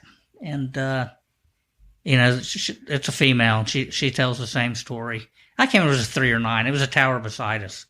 But I look over at Batman, and he's all engrossed in his move. And I said, "Are you shooting at the tower beside us?" And he looks at me and he goes, "Yeah, no, I'm not shooting at anybody." Yeah, I didn't think so. So I got on the radio and called Anaconda, Maine, and I said, "Anaconda, Maine, this is tower, whatever, the next tower over. Tower beside me is reporting automatic weapons fire 2,000 meters to our front. They're shooting straight up in the air, and we are not shooting tower, whatever." And you could hear the guy on the other end, laughing. "Thank you for that clarification, Tower 9." Or 8 or whatever it was. But those are my 2 nights I remember being on the tower the most. You're looking at me like you want me to tell the story. I was just curious what your most memorable story on the tower was. Oh, okay. My most memorable story on the tower is actually during the daytime. Oh, well, that morning. You know how they have the local nationals come in that work around the base? So we're sitting there, and we're getting ready to get off shift. And we're sitting there watching, and this Apache starts flying around the perimeter. And this Apache just comes right in front of, like, we were right next to the gate where the local nationals came in and out. And there was this guy on a bike, and he's riding into work. And this Apache comes in, and he pulls straight up. And then just like rolls it and comes straight down above this guy on the bike, blew him off of his bike. Like this guy just fell over sideways. I started laughing my ass off. That's probably my most memorable. Not the one you wanted to hear, though. No, it's not, it's not the one I wanted to hear. Yeah, the one you want to hear is probably one of the reasons I got the name Special Ed. Well, it's not the biggest, Ralph, but yeah, we'll. I wouldn't have bird heard that one. I was sitting on the tower with Siggy. All right, I'll tell it.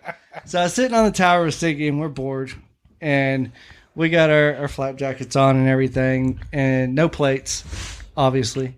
And we're sitting there, and we just got these knives for Christmas. Yeah. These sharp. What were they, Bird? They were the Benchmade. The Benchmade, the spring-loaded Benchmades. Yeah. So we get these, and I'm sitting there, and I'm like, this thing's supposed to stop a bullet. I wonder if it'll stop a knife. So I open my Benchmade, and I'm getting ready to just plunge it right straight into my chest.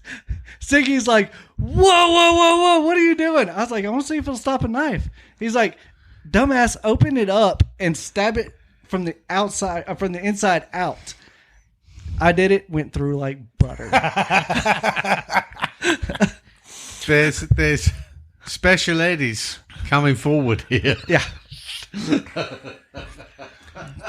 That's why I live up to the name. Now, good thing Ski was there. Yeah. Now, granted, I gave him hell for that for all those years. And that's one story. Now me, just randomly tossing around the live munitions there at Al Assad probably absolves me of ever. There are multiple other reasons why we call him that. We might get to those later, but I mean, yeah, that was one of my favorite stories from over there because that wasn't my only nickname. The look on Siggy's face when he came back, it was priceless. Yeah, but yeah, I mean, I don't even remember. I know for Thanksgiving for me when we were over there, that was my weekend in Qatar. So it sucked, honestly, because, I mean, everybody else is going home for 2 weeks. And they're like, oh, congratulations, you get 3 days in another desert. Where you can buy beers, but only 3 of them at a time, and they're $10 for 3 tickets. And so it was rehab, and it was in the desert. Teasing. The only thing that was nice about it was you got to sleep on a cot that wasn't getting mortared every night. And it's AC. But it doesn't really matter because you just woke up from the mortars anyway. And AC didn't matter at that point in time because it was October and we needed heat at that point in time because it started getting... And what's the worst thing that you can do when you're in a hot environment is to start enjoying a cooler environment. Yeah. I mean, that's the dirty trick the British forces do. If you go to Belize, I guarantee you your next trip will be Norway. Have fun. Bastards. And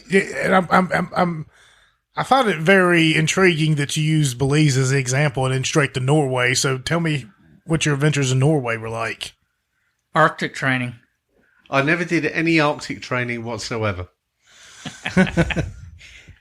But you know what I did? I it wasn't training when you were running missions. Exactly. Oh, for goodness sake. I did figure out, though, Norwegian kroner, don't ever go there with the US dollar. I think we were charged $40-something for a pizza, and I think we cranked up a bar bill between four of us of over $1,000 drinking Heineken. Wow. Wow, that's nuts. Yeah. That is crazy nuts. Yeah, so the the nuts part about it is they tell us we can't drink beer in Iraq as common folk, but they're letting their MI6 and Special Forces guys just go run up $1,000 bills and tabs and bars in Norway. And probably putting it on the company card. Oh, absolutely. I mean, that's straight to the British taxpayers. Straight to the British taxpayers. I got introduced to a subtle form of tequila in Norway, and I got off a chopper. Oh. Naturally, you did, because, that's what everybody does. They get off choppers. No, oil filled. Oh, okay. I got off a chopper. Got off a Oil chopper. filled like mailroom. Yeah. And we went to this bar, and my boss, he said, well, he goes, Simon, it was about midnight, close to midnight, and we'd already got the number of the hotel we were in. And he kept the barman on. He said, we need to keep the bar open. Our guys are flying in late. And we're probably going to need a drink or two. And he introduced me to tequila. Well, he didn't introduce me. He introduced me to tequila in a subtle way that I wasn't used to. Because normally with tequila, I'm probably going to end up in a scrap. So he goes, I said, listen, I'll drink any of the shots that you've got coming over the bar, as long as it's not tequila. Gave the game away there. So the barman had everything set up in the freezer, glasses in the freezer, tequila in the freezer. Everything was ice cold, as it bloody would be in Norway. So he starts dishing out shots to the guys. He goes, Simon, what are you having? I said, anything but tequila. Oh, okay. So I get this clear shot glass, frozen, beautiful. I start slamming this stuff down. And got annihilated. I mean, I was mortal. And as I was being carried back to the room, I said, what on earth have you given me? Because you've been drinking tequila all night. I went, the hell I have. I'd have beaten the shit out of you if I'd have been drinking tequila. He goes, it's different. It's frozen tequila. And I learned a lesson there. Frozen tequila is actually delightful. Obviously didn't make you want to fight anybody. He was trying. He was about to see where it was going. When you flew into to Qatar and you got off the C-130 and they put you in that hangar for your first brief, did they feed you all? I don't even remember. When we got off that C-130 and we went in that hangar, there were platters. They had tables set up all along the perimeter of it. Platters and platters and platters of steaks. He said, eat all you want, boys. Don't remember that. Because I guarantee you, if it happened, I would. I'm pretty sure it was welcome to Qatar, bathrooms on the left, cots are on the right. Yeah, that's pretty much how it went. Yeah. Oh, was this E4 and below? Yeah, oh yeah. But the Cutting. the thing was, at that point in time, we were really not eating a whole lot, up in Iraq. So your stomach was swollen. You couldn't eat a lot anyway, even if you'd wanted to.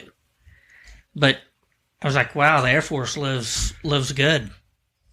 There's lots of Air Force jokes, and I'm not even going to kick it off. No, I will.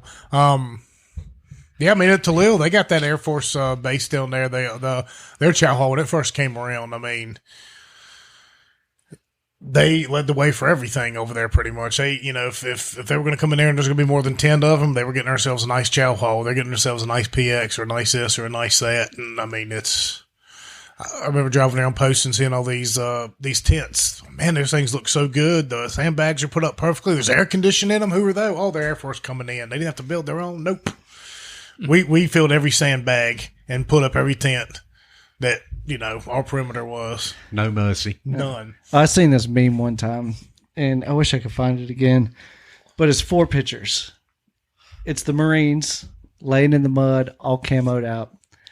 Then you got a picture of the Army, GP mediums, tents, sandbags in the desert. Then you got the Navy, guy on a ship in a pair of swim trunks sitting in a kiddie pool drinking a Mai Tai. Then you got an Air Force in a hotel room with 4 chicks. And I'm like, I signed up for the wrong with steak and branch. lobster. Yeah. Let that be a lesson to anyone who's considering going to a recruitment centre. Well, It's not all about the uniform. Yeah. I tried to tell my sons when they were thinking about going in the service, and I was like, because both of them wanted to be Marines at one point, like I was at one point in my younger, skinnier days, and I kept trying to steer them towards the Coast Guard, and this is what I would camels, bikinis, camels, bikinis, camel, bikinis.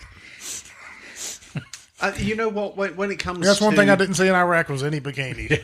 With, Well, with, that I with, wanted with to, the anyway. kids that we have now, looking to, get a good college education, maybe not from, the upper echelon of our society. The armed forces is definitely a way that they can up their status, whether that's with the GI Bill or whatever it may be. That's why so many of the troops in the military are Southern.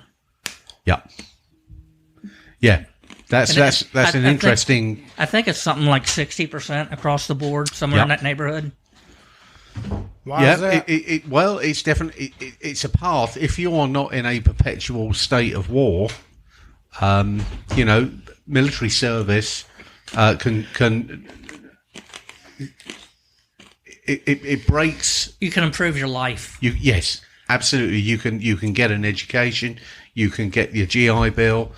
You can get your trade, unless you're in a perpetual state of war, where you've got no idea where these arseholes from the Pentagon are going to send you. And it's a valid point. All our kids are growing up. Is that a route that you would want to send your kids? And there's a lot of questions behind that, and mine would be one with extreme caution. But it should be an honourable service, and now it's a tactical decision that you've got to make, and it shouldn't be. It should be about service, Absolutely. not about the tactical advantage you can obtain from serving.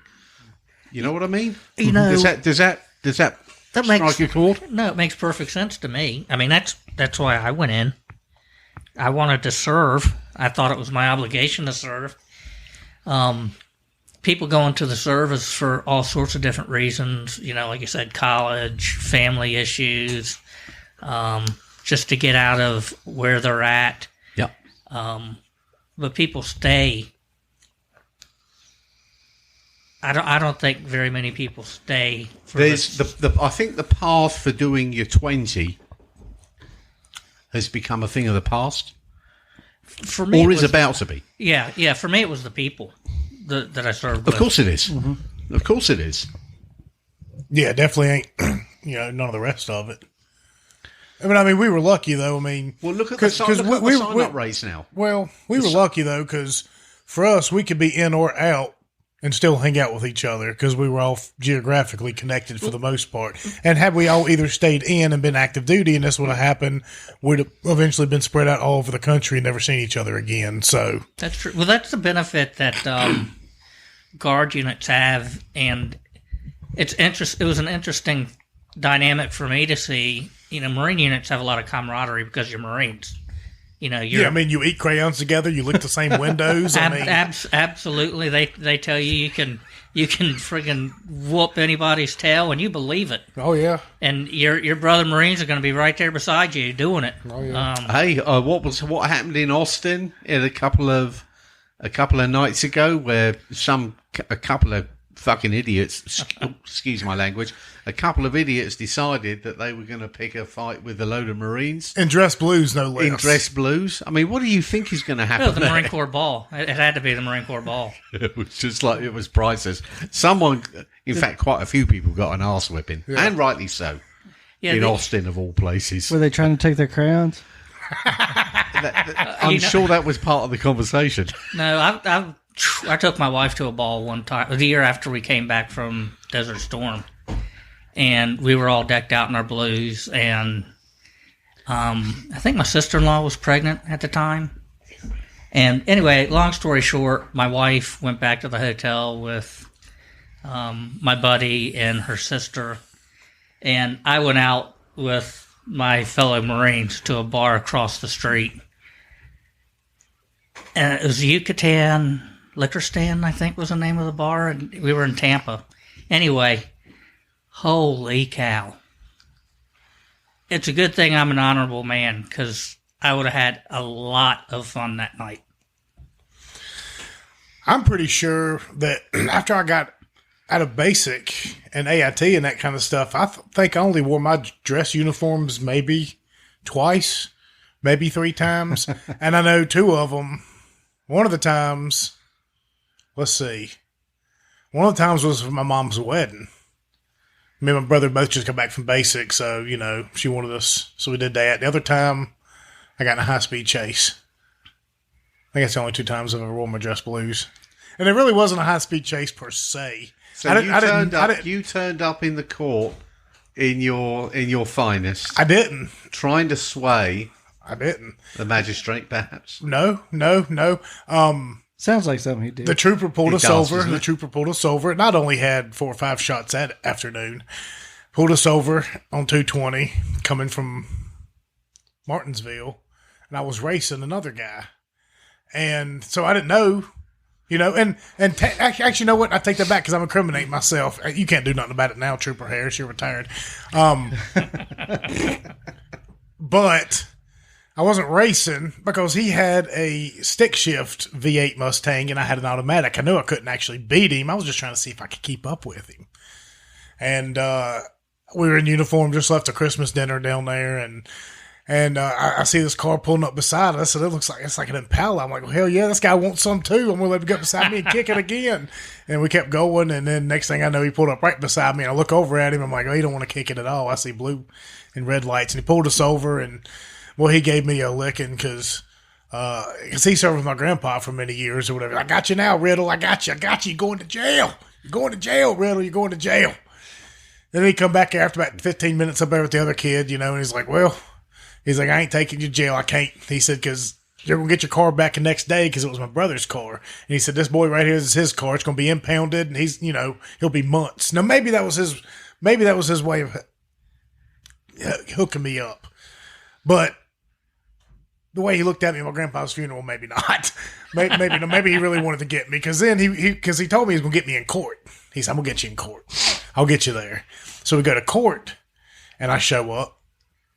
And the other guy that was in my unit came before me and handed over a calibration. Yeah. We were running 130 miles an hour on 220. You didn't need a calibration. You know what I mean? And that's what I told the judge, too, me and my lawyer right there. He was like, well, the other brother, and I was like, Your Honor, I don't need a caliber. I mean, I was speeding. We were running 130. You know what I mean? Just, I'm here. I don't want to, And he said, well, the other kid, that's what we did, and they kept him out of it. I said, fuck. So I had to go back. So I went back, got a calibration, came back to court, and I sit there all freaking morning long, and I go through the whole process, and there's Harris, and he goes through all his little issues and goes through all his little tickets and stuff, and then he leaves. I'm like, what the hell? Keep going and going and going. And this is a substitute judge, mind you. He doesn't know the previous deal. He didn't show up to court. You walked. Well, so that. Well, Harris was at court, but he left. The judge was also a substitute judge, so he didn't know the previous deal. The deal was that the calibration just kept me out of jail. So at the end of court, the judge looks around and is like, well, did I miss anybody? And I'm like, well, me, second time I've been here. He said, well, your attorney sent in a letter this morning and said you were running behind and you weren't going to make it. You didn't have the proper paperwork. I said, no, I got it right here. It's a calibration or whatever, and he looks at the court clerk who, knew my mom. He's like, is this, legit or whatever? She said, yeah. He said, okay, well, I hope I don't get burned for this. And he looked around and there was no state trooper to say his side of the story.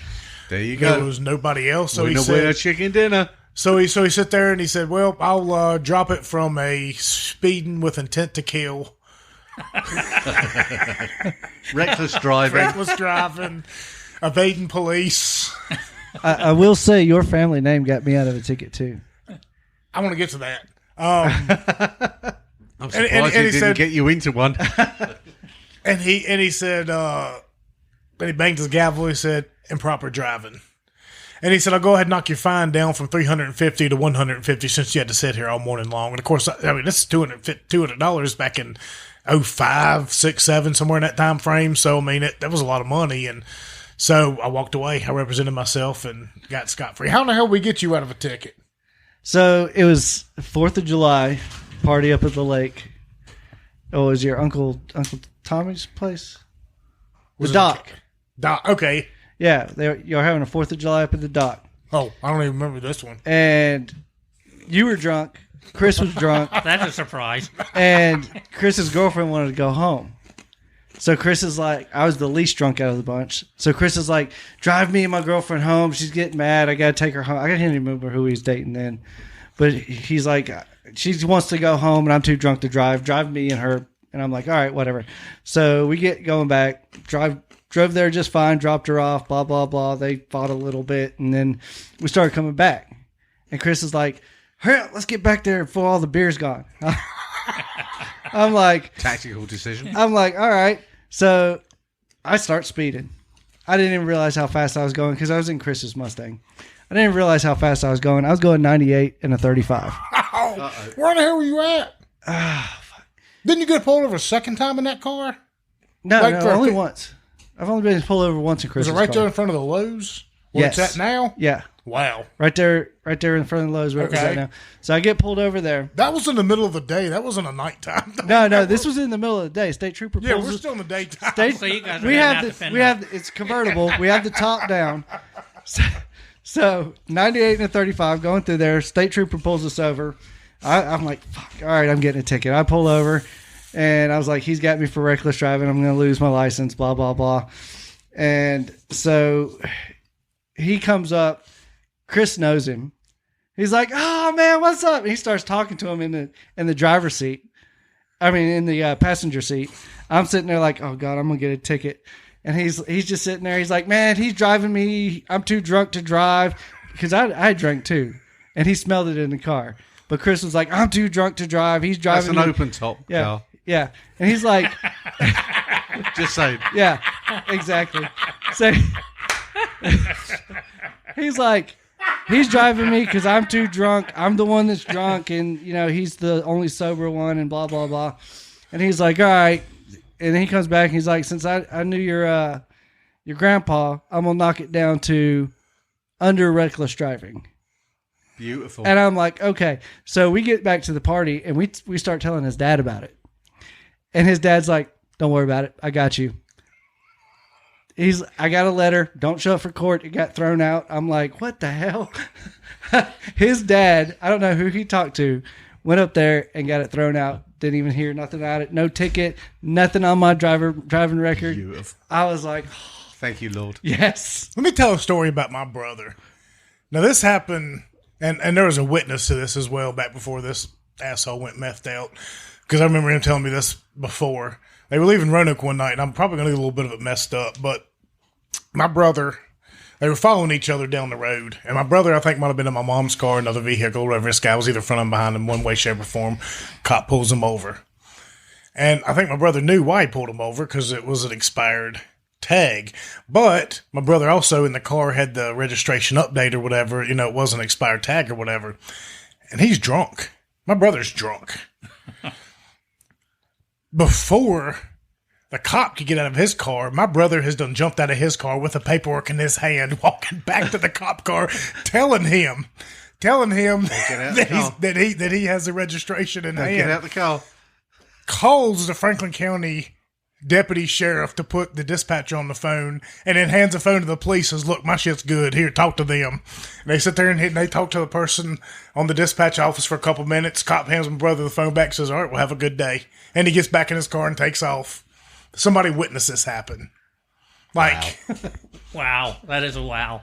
That is a well. I was going to ask you, how's Chris doing anyway? Great. He's doing great. He's doing real good. He sent me a message the other night telling me what was going on. Oh, he's all over the place. Yeah, he's busy as a bee. So he's doing real good. He just like everybody else, dealing with their issues from overseas and stuff like that. But he's doing better than probably I am right now. So. All right, we go on our roller coasters and ups and downs and stuff, but he used to be we used to do ridiculous, ballsy. The time somebody stole the 5-ton from the Army unit up here in town. Somebody. I mean, I don't really know the ins and the outs of it, but I heard it was a pretty good party and girls needed to get up and down the hill, so... Thank you, Uncle Sam. Why did you need a 5-ton? Because we didn't want. We didn't want. Think about the question. Well. Why did you need a 5-ton? Well, we didn't need a 5-ton. You were talking about the person transporting up and down the hill because they didn't want 100 vehicles going up and down that gravel road to the cabin. They only wanted, the 5-ton going up and down it 10 times. Because they knew how to drive it, and you were going to tear up all the gravels. My relationship, Billy, was about the tonnage of the vehicle and the tonnage of the passengers. No. Not at these parties. Not at these. No, I don't think. I'm just checking. No, that's for maximum capacity. And I'm just saying. And that has nothing to do with anything other than the fact that we could do it and we did it. Okay. That's what that was all about. Ask Billy how much a 5-ton can carry on road. Hell, I don't know. Probably. Casey? This is my job. So. What? Casey? What? How much weight can a 5-ton carry on a hardtop? No, fuck if I know. Motor T at its finest. As much as I want to put on it? No, that's how many people you can get in the back. Just one more. That's the correct Plus answer. one. Yeah, that's the correct answer to how many people can you put in the back of a 5-ton. Just one more. God, but the answer is 10 tons on a hardtop. 5 tons off-road. That's what the 5-ton stands for. I have never once in my life claimed that I was good at my job. I was good at surviving. You know what? We were told always to go out and do the PMCS on the vehicles, and we would always read the books, but we would never read the books. We'd always use them and put them over our faces because we were taking naps. So, well, fortunately, I would always, of course, Dickhead Dude was always by the book, so I wouldn't have to worry about it. He'd go, if it ain't gonna be, gonna do it. I'm gonna say, well, you know what, asshole? If it ain't for me, you ain't gonna have a good time. So the worst TM I ever saw in my life was the FM TV 1088 series TM. That friggin' TM was this thick. Who reads that shit? Well, we were supposed to. Yeah, I tried. Fell asleep after page 2. And when you asked us earlier how we dealt with the heat over there, a big portion of it was the fact that, about every hour or so, you could expect one of those trucks to break down, and they were brand spanking new. Mm-hmm. So you're on the side of the road in a dangerous area, and you're having 2 people having to be off underneath, dropping a drive line, and like this happened like every mission. Well, we took 60 tractors, 120 trailers, and at one time we were down to 13 running trucks. Wow. That's the equipment. That's military grade for anybody out there. And we were running the wheels off those things. Yeah. What was failing? Was it motors or transmission? The transmission and the motor. The torque wasn't right, and it was cracking the bottom of the motor block or tearing up the transmission. That was the biggest problem. So that's using the wrong viscosity of oil, perhaps. No, the actual block needed to be thicker. That's how they fixed it. Oh, damn. And it was an easy fix. I mean, they just... Right. And subsequently, the vehicles after that fixed that. But there was another sensor that we had to bypass. That was forever breaking. That was our problem at the beginning of the war. And we just bypassed the sensor. Because you'd be driving along and your truck would turn off. Oh, happy days. Yeah. Just what you want. Your truck would just stop. I would say the biggest thing was the transmissions in them. That's interesting that the transmissions would be the thing to fail. But anyway, that's just my engineering brain kicking in. You have to remember, these were tactical. When I say tactical, I'm talking about a vehicle that's designed to be used specifically off-road. And we were doing, for the majority of the war, line haul missions or escort missions, which means we're on a hard top running flat out. So that those transmissions weren't designed to run high speed flat out. Okay. Especially with the loads that we were carrying on them. Yeah, we're in big rig cab over vehicles, green, mind you, meant for off road in the desert. Green. The vehicles were designed to support the Bradleys and the Abrams cross country. Biggest flaw I noticed with the vehicles was that we didn't have the range to reach the Bradleys or the Abrams cross country because they could go farther cross country than we could. So they had a bit of fuel range. Yeah. Oops. Well, So now comes another layer of support behind the supporting vehicles. Yeah. Then the trailers we took overseas were actually 915 trailers, which were trailers designed for another type of truck. We came back, which worked out well because we could actually stack those trailers ourselves when it came time to come home. We could, use a ramp and back one trailer onto another and strap it down and hook it up to a truck. And you'd have a complete system, a truck and two trailers, and you're ready to roll. The trailers that belong to those trucks, you can't do that. You need a crane to load and unload them. To lift. Another incredibly stupid, boneheaded thing for a tactical vehicle. Because how many cranes are you going to run into in the middle of friggin' nowhere? Yeah. Or get them to where they need to be. Right. That was stupid. It was stupid. The company that built the trucks was called Stuart Stevenson. They won the contract for the Army's new vehicle. They designed it. They built it. It's my understanding before they won the contract for that truck, the biggest thing they'd ever built was compressors, wasn't it? Yes.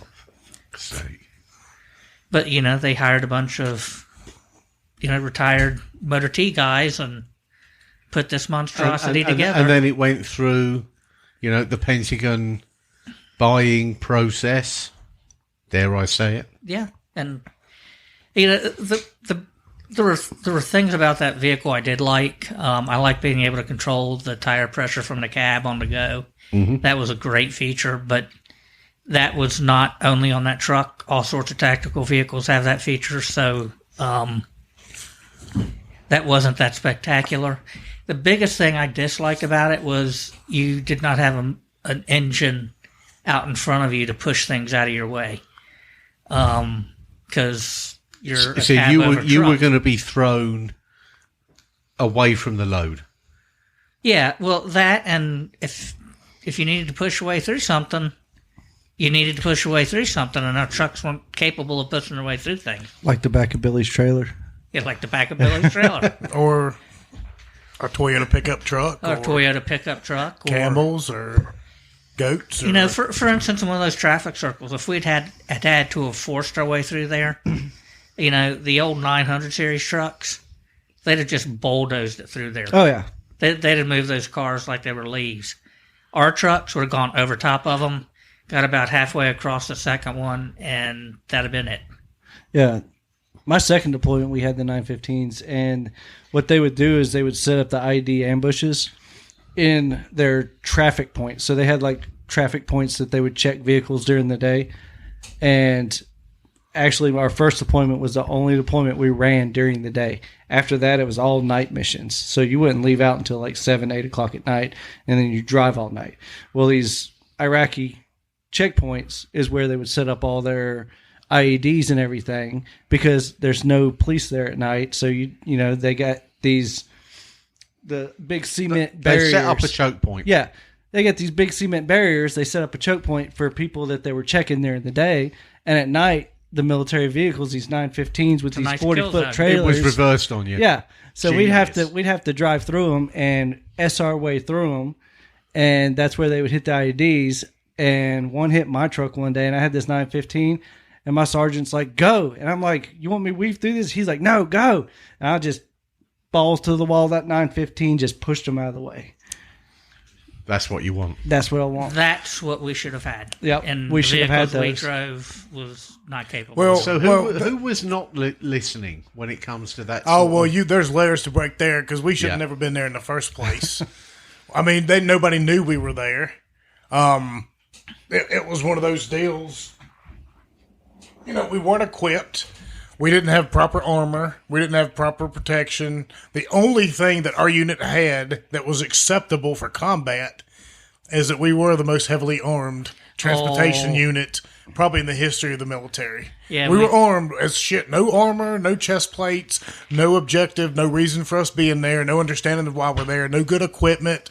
All we had was a bunch of hillbillies and the most firepower you've ever seen in your entire life. Yeah, we could throw down some lead.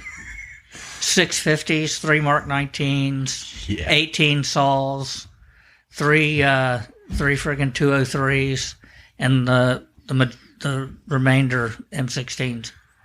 Not to mention the AT-4s, the grenades. Oh, the AT-4s, yeah. we And all the civilian. Well, yeah. and one of the things... Oh, less said about that, the best. Yeah. The only deployment I've ever been on where we were not accountable at all for our ammunition. If you wanted more ammo, you say, I need more ammo, and they give you more ammo. Oh, hallelujah. Now, uniforms are a different story. Boots were a different story. You couldn't get clothes or anything that you needed for your person, but if you wanted ammo, they'd give you all the ammo you could freaking carry. No accountability for it at all. That first deployment was the best deployment. My next two after that, all garrison, all bullshit roles, and I mean, was a headache. we were cowboys. Yeah. Like we've said this on the show many a times. We were the last cowboys of the United States military. We were rogue. We didn't follow by the rules, and like he just said, after that, I mean, everything was done at night. Why? Because it's very, very dangerous to go through the day. We were through the day every single day. We never ran night missions. I think we ran maybe 3 night missions total, and they weren't even missions. They were just, we were there and driving through the night and had to get somewhere. The There were beer runs. We had well, Less said about that, that's where I feel. that may have happened. Yeah, we did. I mean, I can only remember a couple of times running at night. I remember running through maybe Hiller or D1D at night. We did not run at night if we could help it. Let me put it that way. If we were out there on the road at night, But did you have NVG capability No. to run at night? No. So actually, we did. We didn't take them on the road.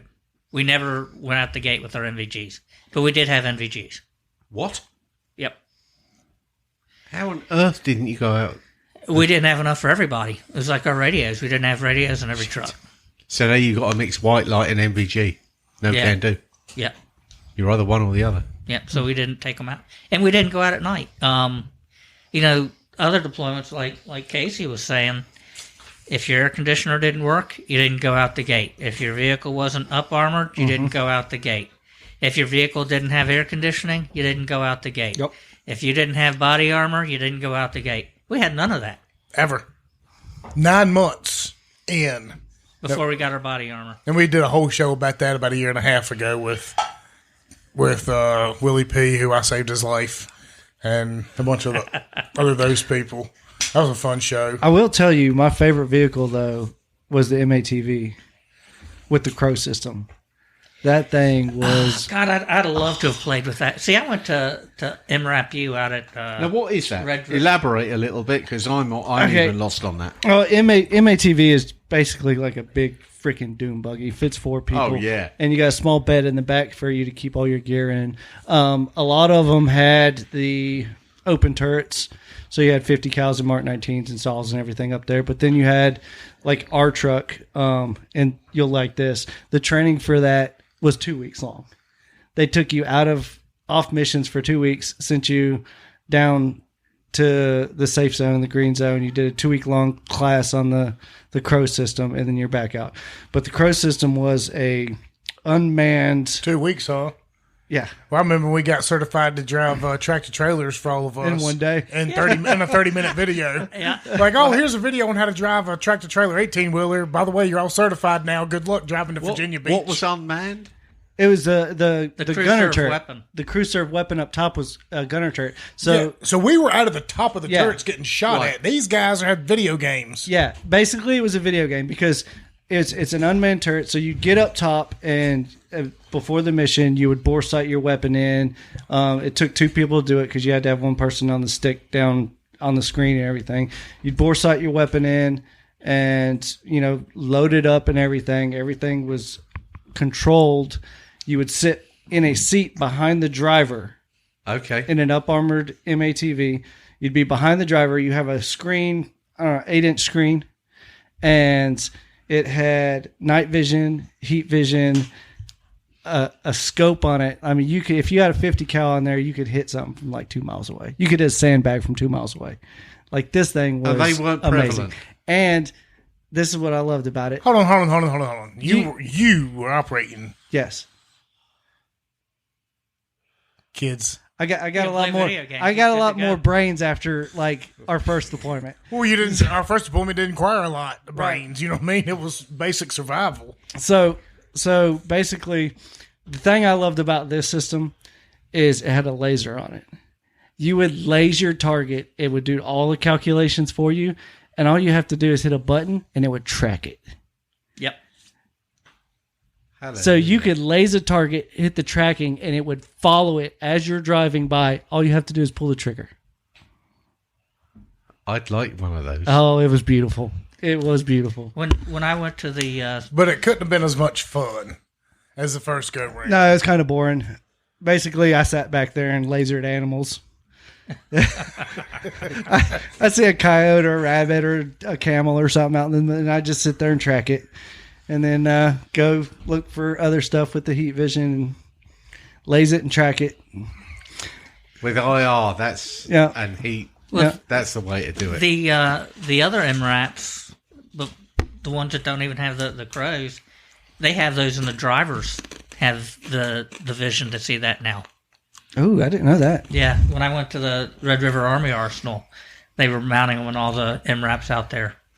So you could drive at night. That's you where could, we you did- could see thermal. You could see, That's where we went to do our MRAP training and the Red MATV River. Red River, Yeah. and then trainer. we stayed out there for a week and did that training, and then went over into Louisiana and went to a casino. Stayed there for about 30 minutes because we seen Larry Flynn's strip club right across the road. Oh dear. Oh yeah, and stayed there for the rest of the night. Yeah. I've been one of those. I'm not going to talk about midgets in Louisiana. I've been to one of those. I'm leaving When this you well went alone. to Red River, did you only do that one vehicle? No, we did the MRAP and the MATV. Okay, because I did every MRAP. That we did a week on every friggin' vehicle they had. Oh, really? We just did 2. Of course, they were getting rid of a lot of those things by the end of those deployments because they were too top heavy. 15 miles an hour and you took a 90-degree turn. Oh yeah, Flop. the Boom. MRAP. Yeah. Yep. I went to a Larry Flynn's club on Bourbon Street, I don't know what y'all are talking about. and I bet probably Bird police Who's Larry Flint? I probably put some Russian chick through college that night. I was very disappointed at the end of the night. And this is another one of these stories I want to see if my wife's actually listening. I was disappointed because I spent a lot of money. I was like, come on, no, just blew my money. And somebody that night, Can I save you, Billy? look, here's the bottom line. That night was a very dangerous night for me. And it wasn't my fault. I was going to a Widespread Panic concert that night, Halloween weekend in New Orleans. And some evil bastard spiked my mouth with 2 hits of acid and a half a gram of MDMA. And it really put me on a different path. And I found myself in Larry Frantz at 5 o'clock in the morning on the verge of missing my plane home. Out of money.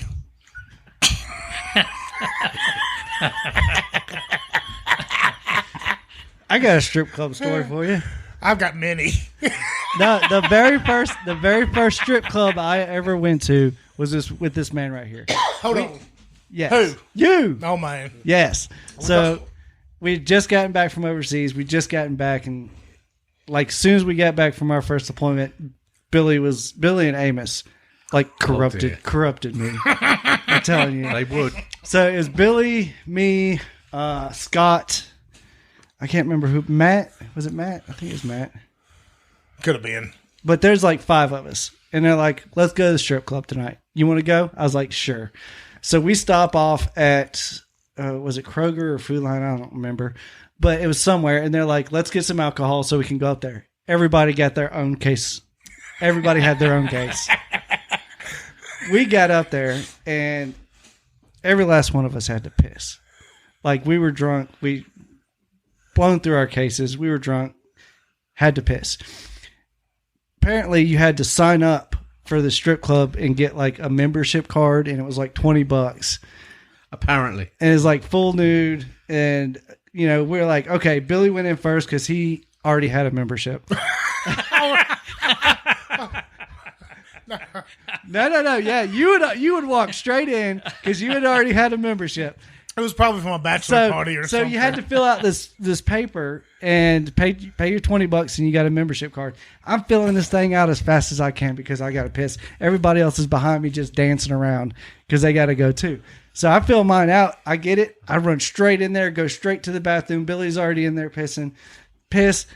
Come back out. Me and Billy go straight to the bar, get a beer, and we're not even in there 5 minutes.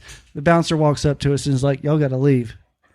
I'm like, "We just got here. I just paid $20. All I did was piss and get a beer. Why do we got to leave?" He's like, "Your buddies out in the parking lot apparently had to piss so bad that he started pissing in the parking lot."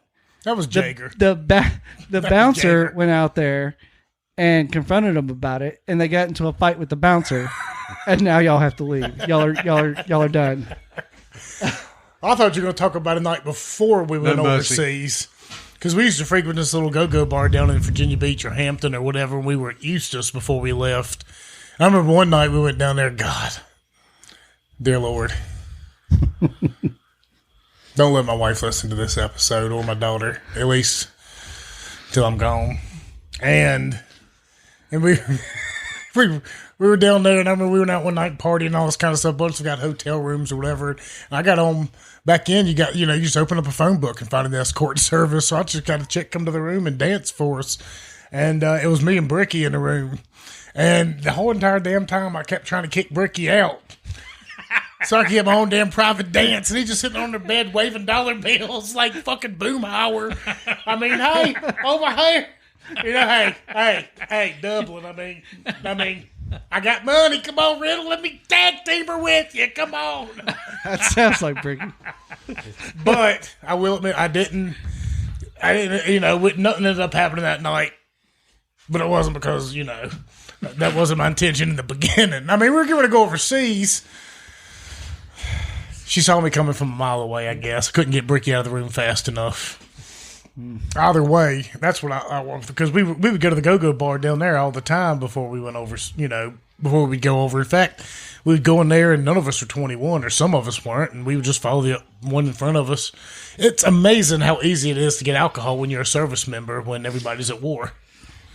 Nobody cared. I mean, nobody cared. Even on post, we would go to the... Oh, yeah, I drank.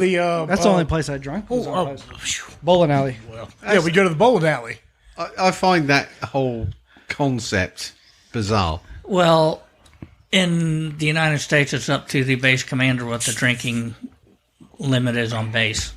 It doesn't matter where I think you it was 21 there, but I think everybody kind of knew who was who.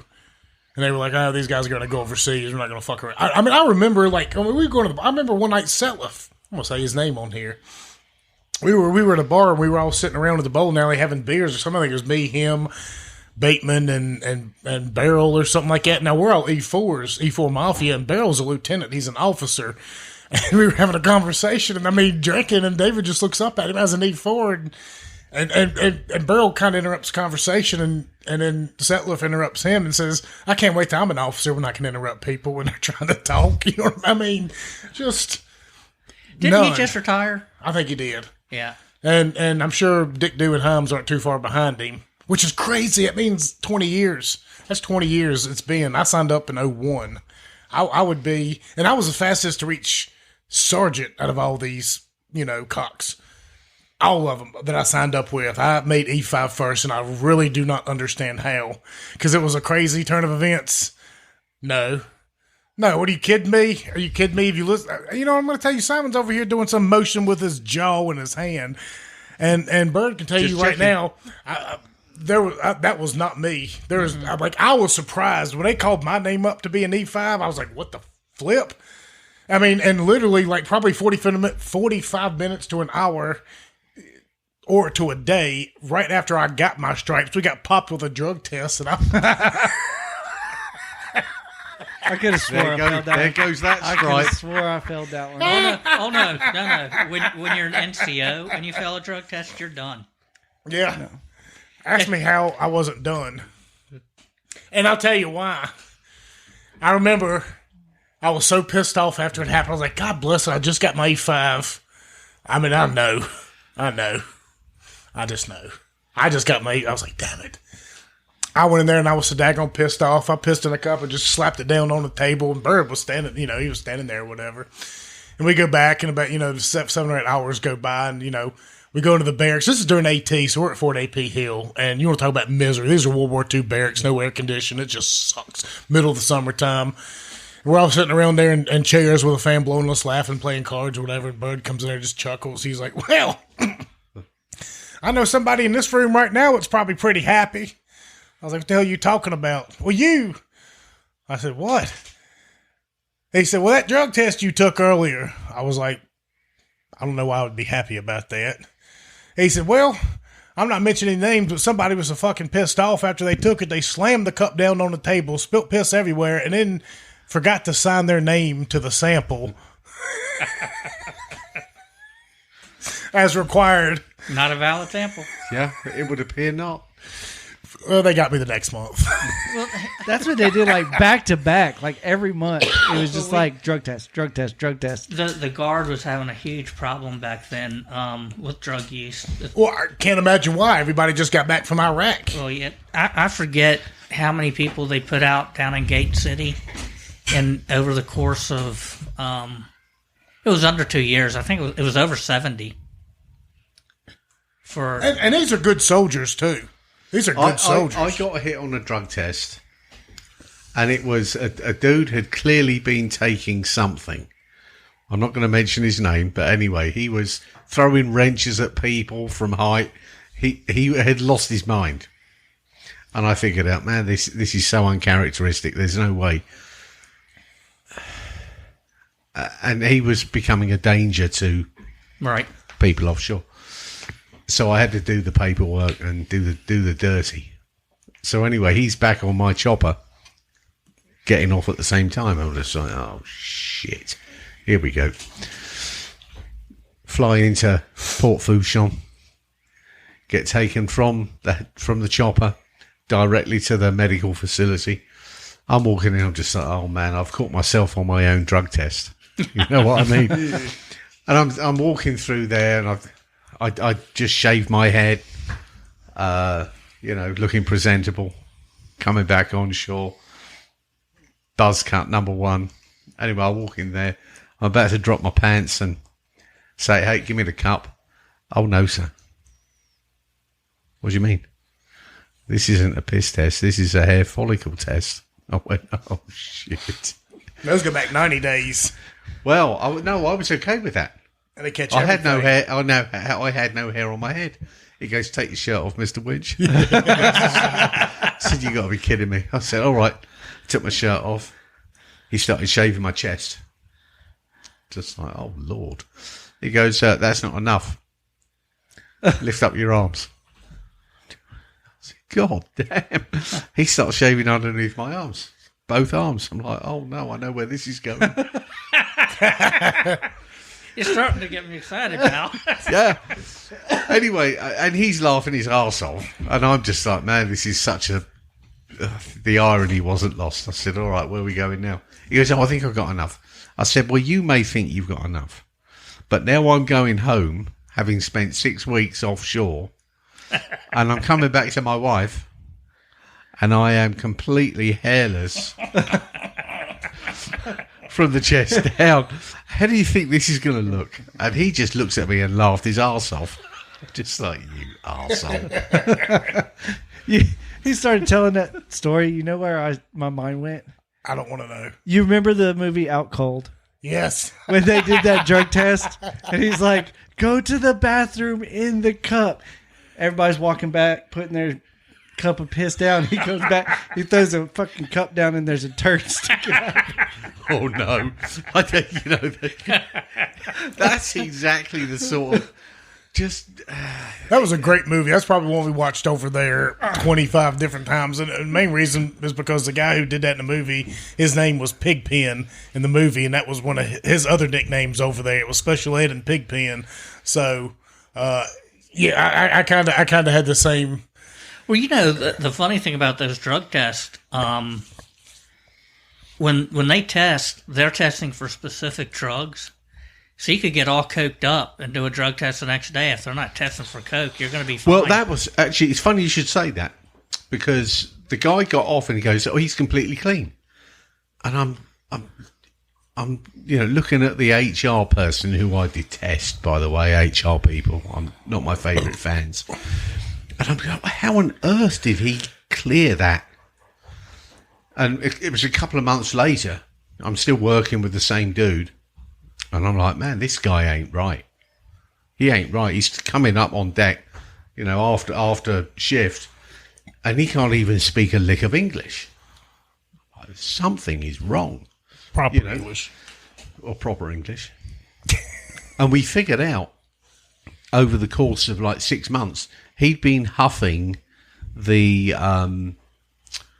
computer screen... Duster. Huff and Duster. Yeah. He was huffing dusters. That'll kill you. Mm-hmm. And he was so screwed up. And I was just like, man, there's no way that this guy is straight. Right? Uh-huh. He's on a boat. There's no influences there. And then they did an inventory check of our supplies. And obviously... we were heavily using the duster.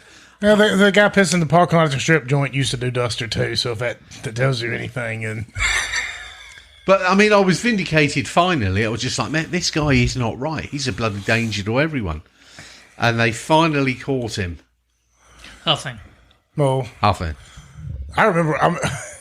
I remember one day, we showed up down in Martinsville, and it was a last minute thing. You're like, oh, we're in Martinsville today. And I walk up and I'm like, why the hell we're in Martinsville today? And I'm not going to say the guy's name, but it rhymes with Murgison. And he looked at me and he was like, you know what, we're down here. And this guy was 4 ranks above me, right? And you know we're down here today, don't you? I said, no. He said, they are drug testing us. I just looked at him and said, well, shit. See ya. Yeah. I said, man, my girlfriend just broke up with me. My heart's broken, and I just left. And in the guard, you could be, I guess, AWOL, a month or 2 or something like that before anything big happens. So I just completely missed the entire weekend. And this is one story about the drug tests. I'm not going to say the person's name, but I know that this person got out. And their last drug test, you talk about what they test for. I think a specific cycle, they tested for 6 things all in one.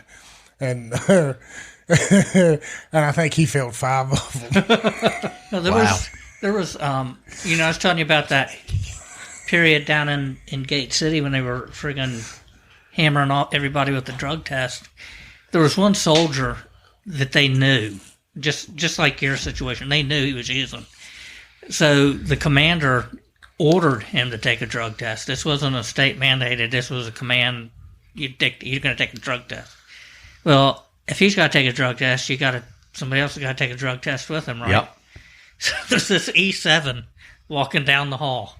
Guy's probably been in 25 years. He was the in charge of the cooks, and no. I can't remember what his name was, but hey, come here, we need you for a few minutes. Collateral damage. Collateral damage. He popped, and he popped for coke. It wasn't even weed. He popped for coke, and so they put up his retirement They sent up his retirement package and his drug package to the state at the same time, and let the state figure out what they were going to do with him. They let him retire after 20-something Well, they years. should. Yeah, You know what I mean? Like, at the end of the day, look, I don't condone drug use or whatever. I have had plenty of fun over the years, and sometimes I regret it, and sometimes, you know what I mean? But I don't condone it, because at the end of the day, it's dangerous, and I made some bad decisions. But if you're going to send somebody over there and deal with that bullshit, and they're going to come home, and if they're doing something extremely retarded or stupid, and it warrants a drug test, and they fail it, then take the appropriate, precautions. But if they don't do anything and they're going about their business just fine, you know what I mean? Like it surprised everybody, because I mean, he was old enough to know better. Yeah. And what blew me away is all these young kids that would friggin' pop pot. Wow. The night before drill, they're out there friggin', getting high or loaded or whatever the hell they're doing, and then they're coming in to drill the next day, knowing they're taking a drug test every damn month. Well, I remember one day coming down the road, and I just had a feeling we were having one, so I had this little drink, whatever, you drink it, and it'll clear your system out for weed only. And I drank it, but you're not supposed to eat anything with it either. And I was so hungry that morning and hungover leaving college, and I ate a biscuit with it.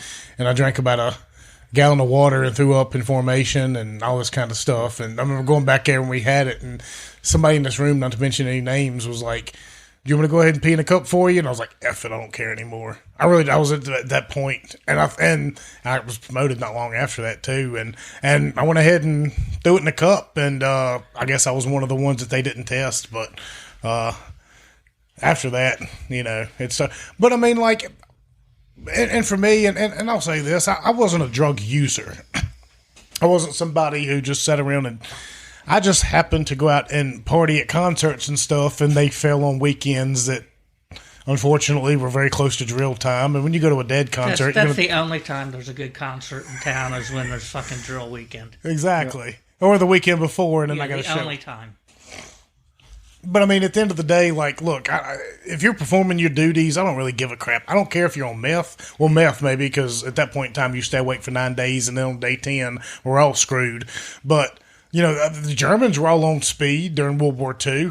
I mean, a lot of military. I mean, like this isn't something new. I don't condone it, but if you got to come home and deal with it one way, shape, or form, where you're doing something, maybe you're not even dealing with it. Maybe you're just trying to escape for an hour or a day, and all of a sudden, that one decision you make affects you for the rest of your life. Through the military is complete and total bullshit. Because you know what? A lot of the straight and narrow guys who do make it through and never do anything to cope with it, they don't know what the hell they're doing when they get to a position of... I would much rather... It's just like a preacher. I'd much rather have a preacher that's been through the gauntlet and been through drugs and crazy times than I would somebody who's never sinned in their life. Because how they... You know what I mean? Like, I'd rather have a sergeant lead me that's probably had a coke problem before. Because you know what? When you get out there on the battlefield, he's going to be the guy you need. It's not going to be the clean-cut guy who's never faced adversity in his entire life. And that's the thing that we miss in the military, is a lot of the times it's... some of the best guys we have are completely screwed over or dropped or dismissed because they have other issues. Well, a lot of the bomber crews during World War II were fed amphetamines to keep them awake on those long haul runs into Berlin and wherever. I mean, they stay awake 24 hours a day doing that stuff. Yep. Absolutely, it's nothing new. But then they turn around and they mess with you and they mess with your brains and they see all this crap. And then they tell you it's wrong if you do it. You know what I mean? Like, there has to be a better way. Getting kicked out after you're an E5 for any kind of a drug suspension. You know what I mean? Like, but then again, we get to the point now where we're so far away, the Overton window shifted so far away that, something as simple as drug use or smoking a blunt or doing a line of cocaine will get you completely kicked out. But nowadays you can come to the military and completely change your freaking sex around and it's no problem at all. I mean, like that's a mental disorder. Like drugs is a coping mechanism. Like they're two different things, and we treat the drug users like they're complete and total freaking, pariahs. And then we celebrate somebody coming to the military and chopping their dick off. Please make it make sense. There is no sense in that. There's not. We're not going to do an after show tonight because we went on a little bit late and it's Thanksgiving, and we'll go ahead and give this one to y'all for free. We've got some cool stuff coming up. This is one thing I want to talk to Simon about before we get out of here, because I want to know your opinion on it now I've got you a little liquored up. Is this his question you were going to ask him? Yes, it is. I've been waiting for it. It is. I'm not. I forgot all. I'm not going to go. I hadn't. I'm not going I to knew go. it was coming. I'm not going to go to the after show, and we've got in a couple of weeks we've got some phenomenal shows coming up. First off, we've been in contact with the people from Ben Swan and Laura Logan. Now, Laura Logan, y'all both, I reached out to both of you all when I got contacted by those people, and y'all both being of the elderly type knew exactly who she was. So I am super excited that a lot of our boomers out there are going to know who this lady is. I was familiar with her name, but not familiar with her work. She just did a massive expose, investigative journalism on the Ray Epps thing. It's like a 3-part series. Go out there on X and find it. Hopefully we're going to have her coming on here in the near future. And a couple other people as we're leading our way up into Liberty Con, which is in February, which if you want to support us for that, go to patreon.com/getontap or at Get On Tap for Venmo and Cash App.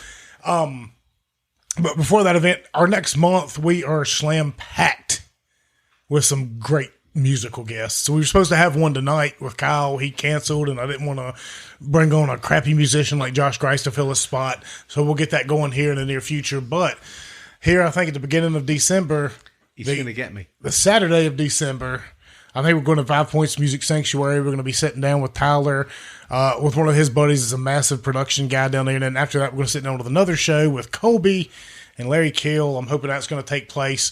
But that Friday before is a Come Home to Franklin County Christmas. We sat down there last year. We had a phenomenal show. We had a really good time. A lot of people showed up. We drank some liquor, hung out. We have been asked about that day as another show. The Come Home to Franklin County Christmas for Crawford and Power. So, my question to you is, now we can give him another date, but my thought on this, and I just wanted to throw this to Simon, was, if we do it with those guys, now my daughter's going to be dancing down there that night, so we're going to have to slide away. But if we have a little bit of flexibility, we can set up in the Bell Room at the Burger Company. We can have Crawford and Power come on there. Rick Reeves is going to come in and out. We might talk to Henry Law to come in and out. Maybe Robin James. A few people here and there. We're up there. We're good. But the next day, we still have to go and do 2 shows at 5 Points in the morning. Oh, Lord. Oh, you're putting me on. But, now this is the thing, Heather, because I know this is ultimately your decision.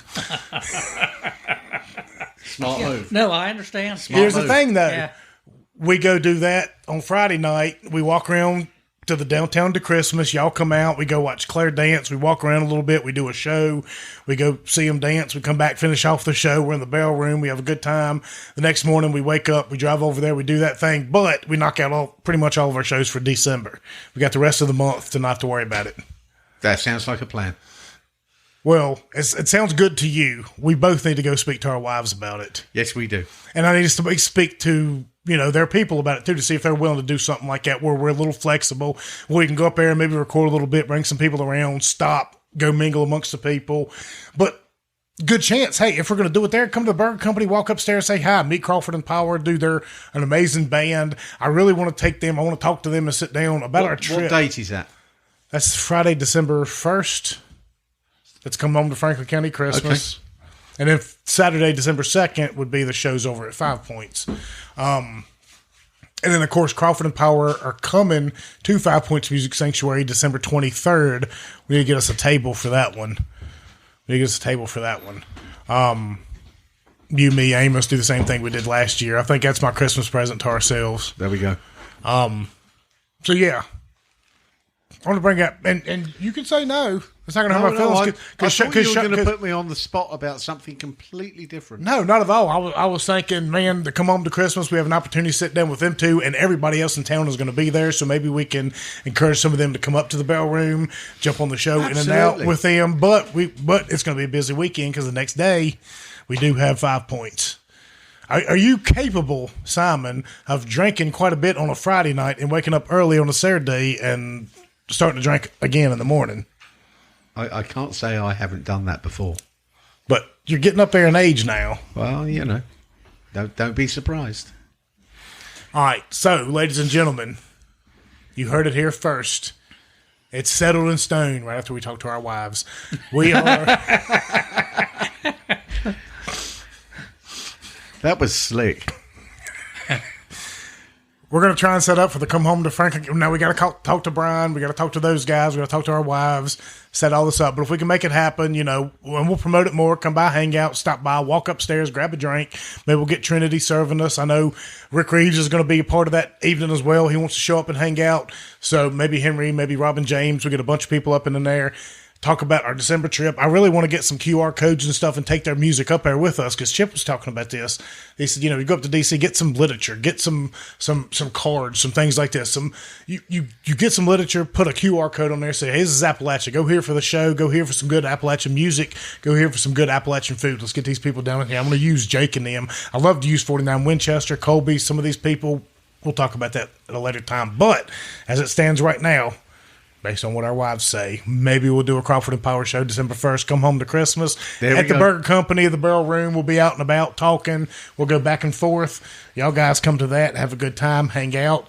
If you want to support us, patreon.com/GetOnTap helps all these things happen, and Cash App and Venmo at GetOnTap. Being Thanksgiving, big thanks to, Bell musician Josh Grice and Harwell Grice Band for giving us the music that starts in and out every show. Big thanks to Spike Cohen and We Are the Power. If you're looking for somebody, we're going to get into the politics here soon because right after the music season we're jumping right back into the politics with some of these people. They're coming to small towns, local towns. They're hanging out. They're doing good things in Appalachian regions. We Are the Power. Throw them a couple of dollars. Follow them on Twitter, X, whatever you got to, good information, good things happening in small local towns.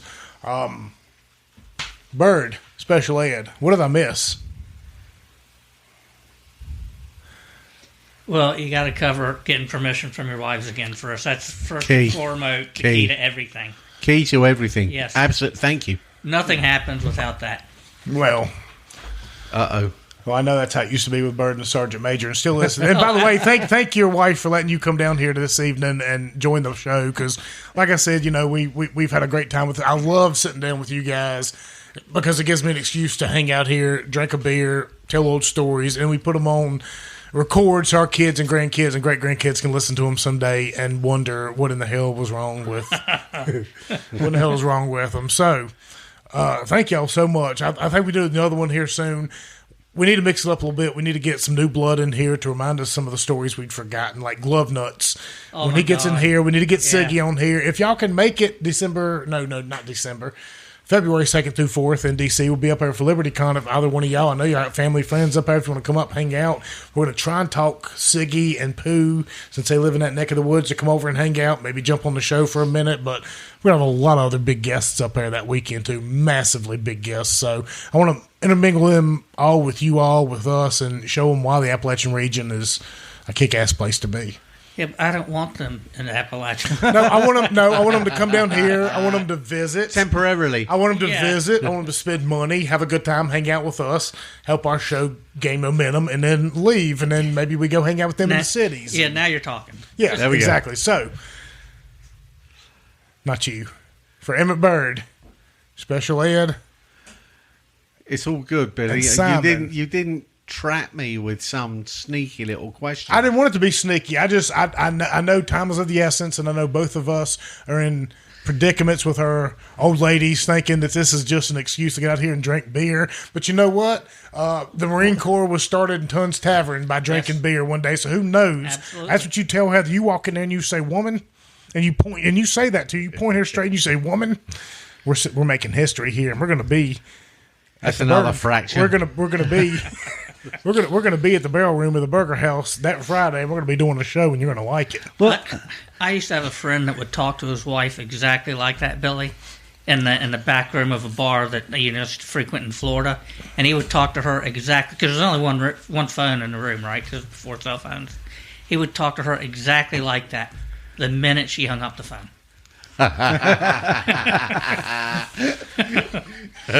You're darn straight. All right, I've had a blast. Gentlemen, thank y'all so much for coming by here tonight. Happy Thanksgiving to everybody. Next go round, I don't know what we're going to have for you, but it's going to be good. It's going to be a good time. Simon. Yeah, have at it. I mean, I didn't get shanghaied by Billy in some conspiracy theory. I'm happy. Well, I'm thinking that, Heather, this is over to you. She's not going to listen anyway. That's okay. That's fine. And life is good. Dodged another one. Out, ladies and gentlemen.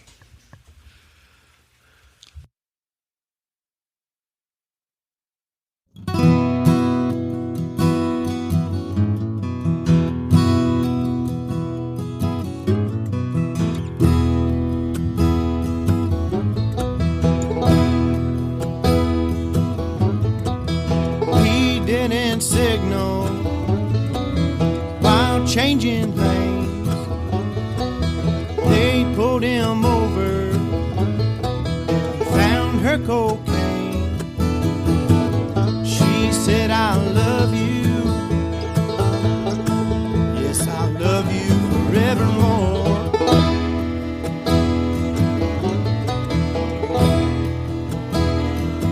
If you tell that cocaine load is yours.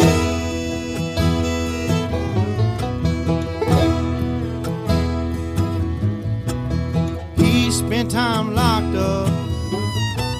She ran around.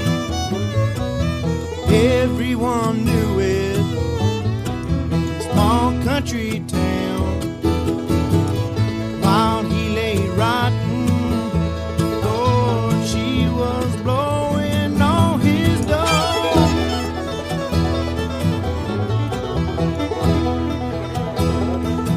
And the day they released him, well, he had nowhere to go.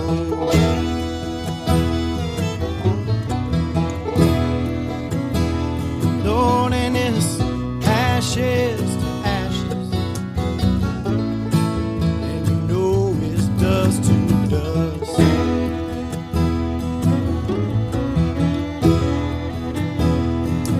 Just another low down woman that a man can't trust.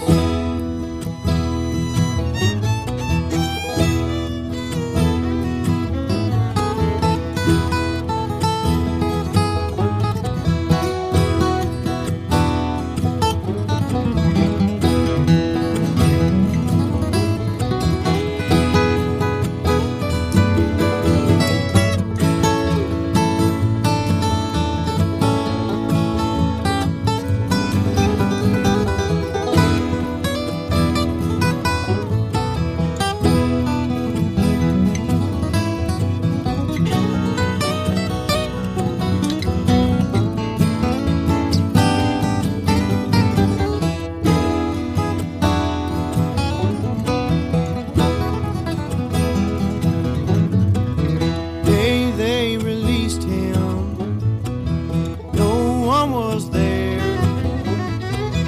Had she forgotten? Did she still care?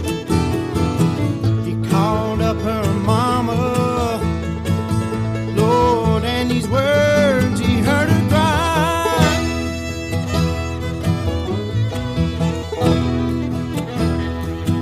Lord, that no good daughter of mine spend all your money on cocaine, overdosed and died.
the spring one sunny day. My good gal left me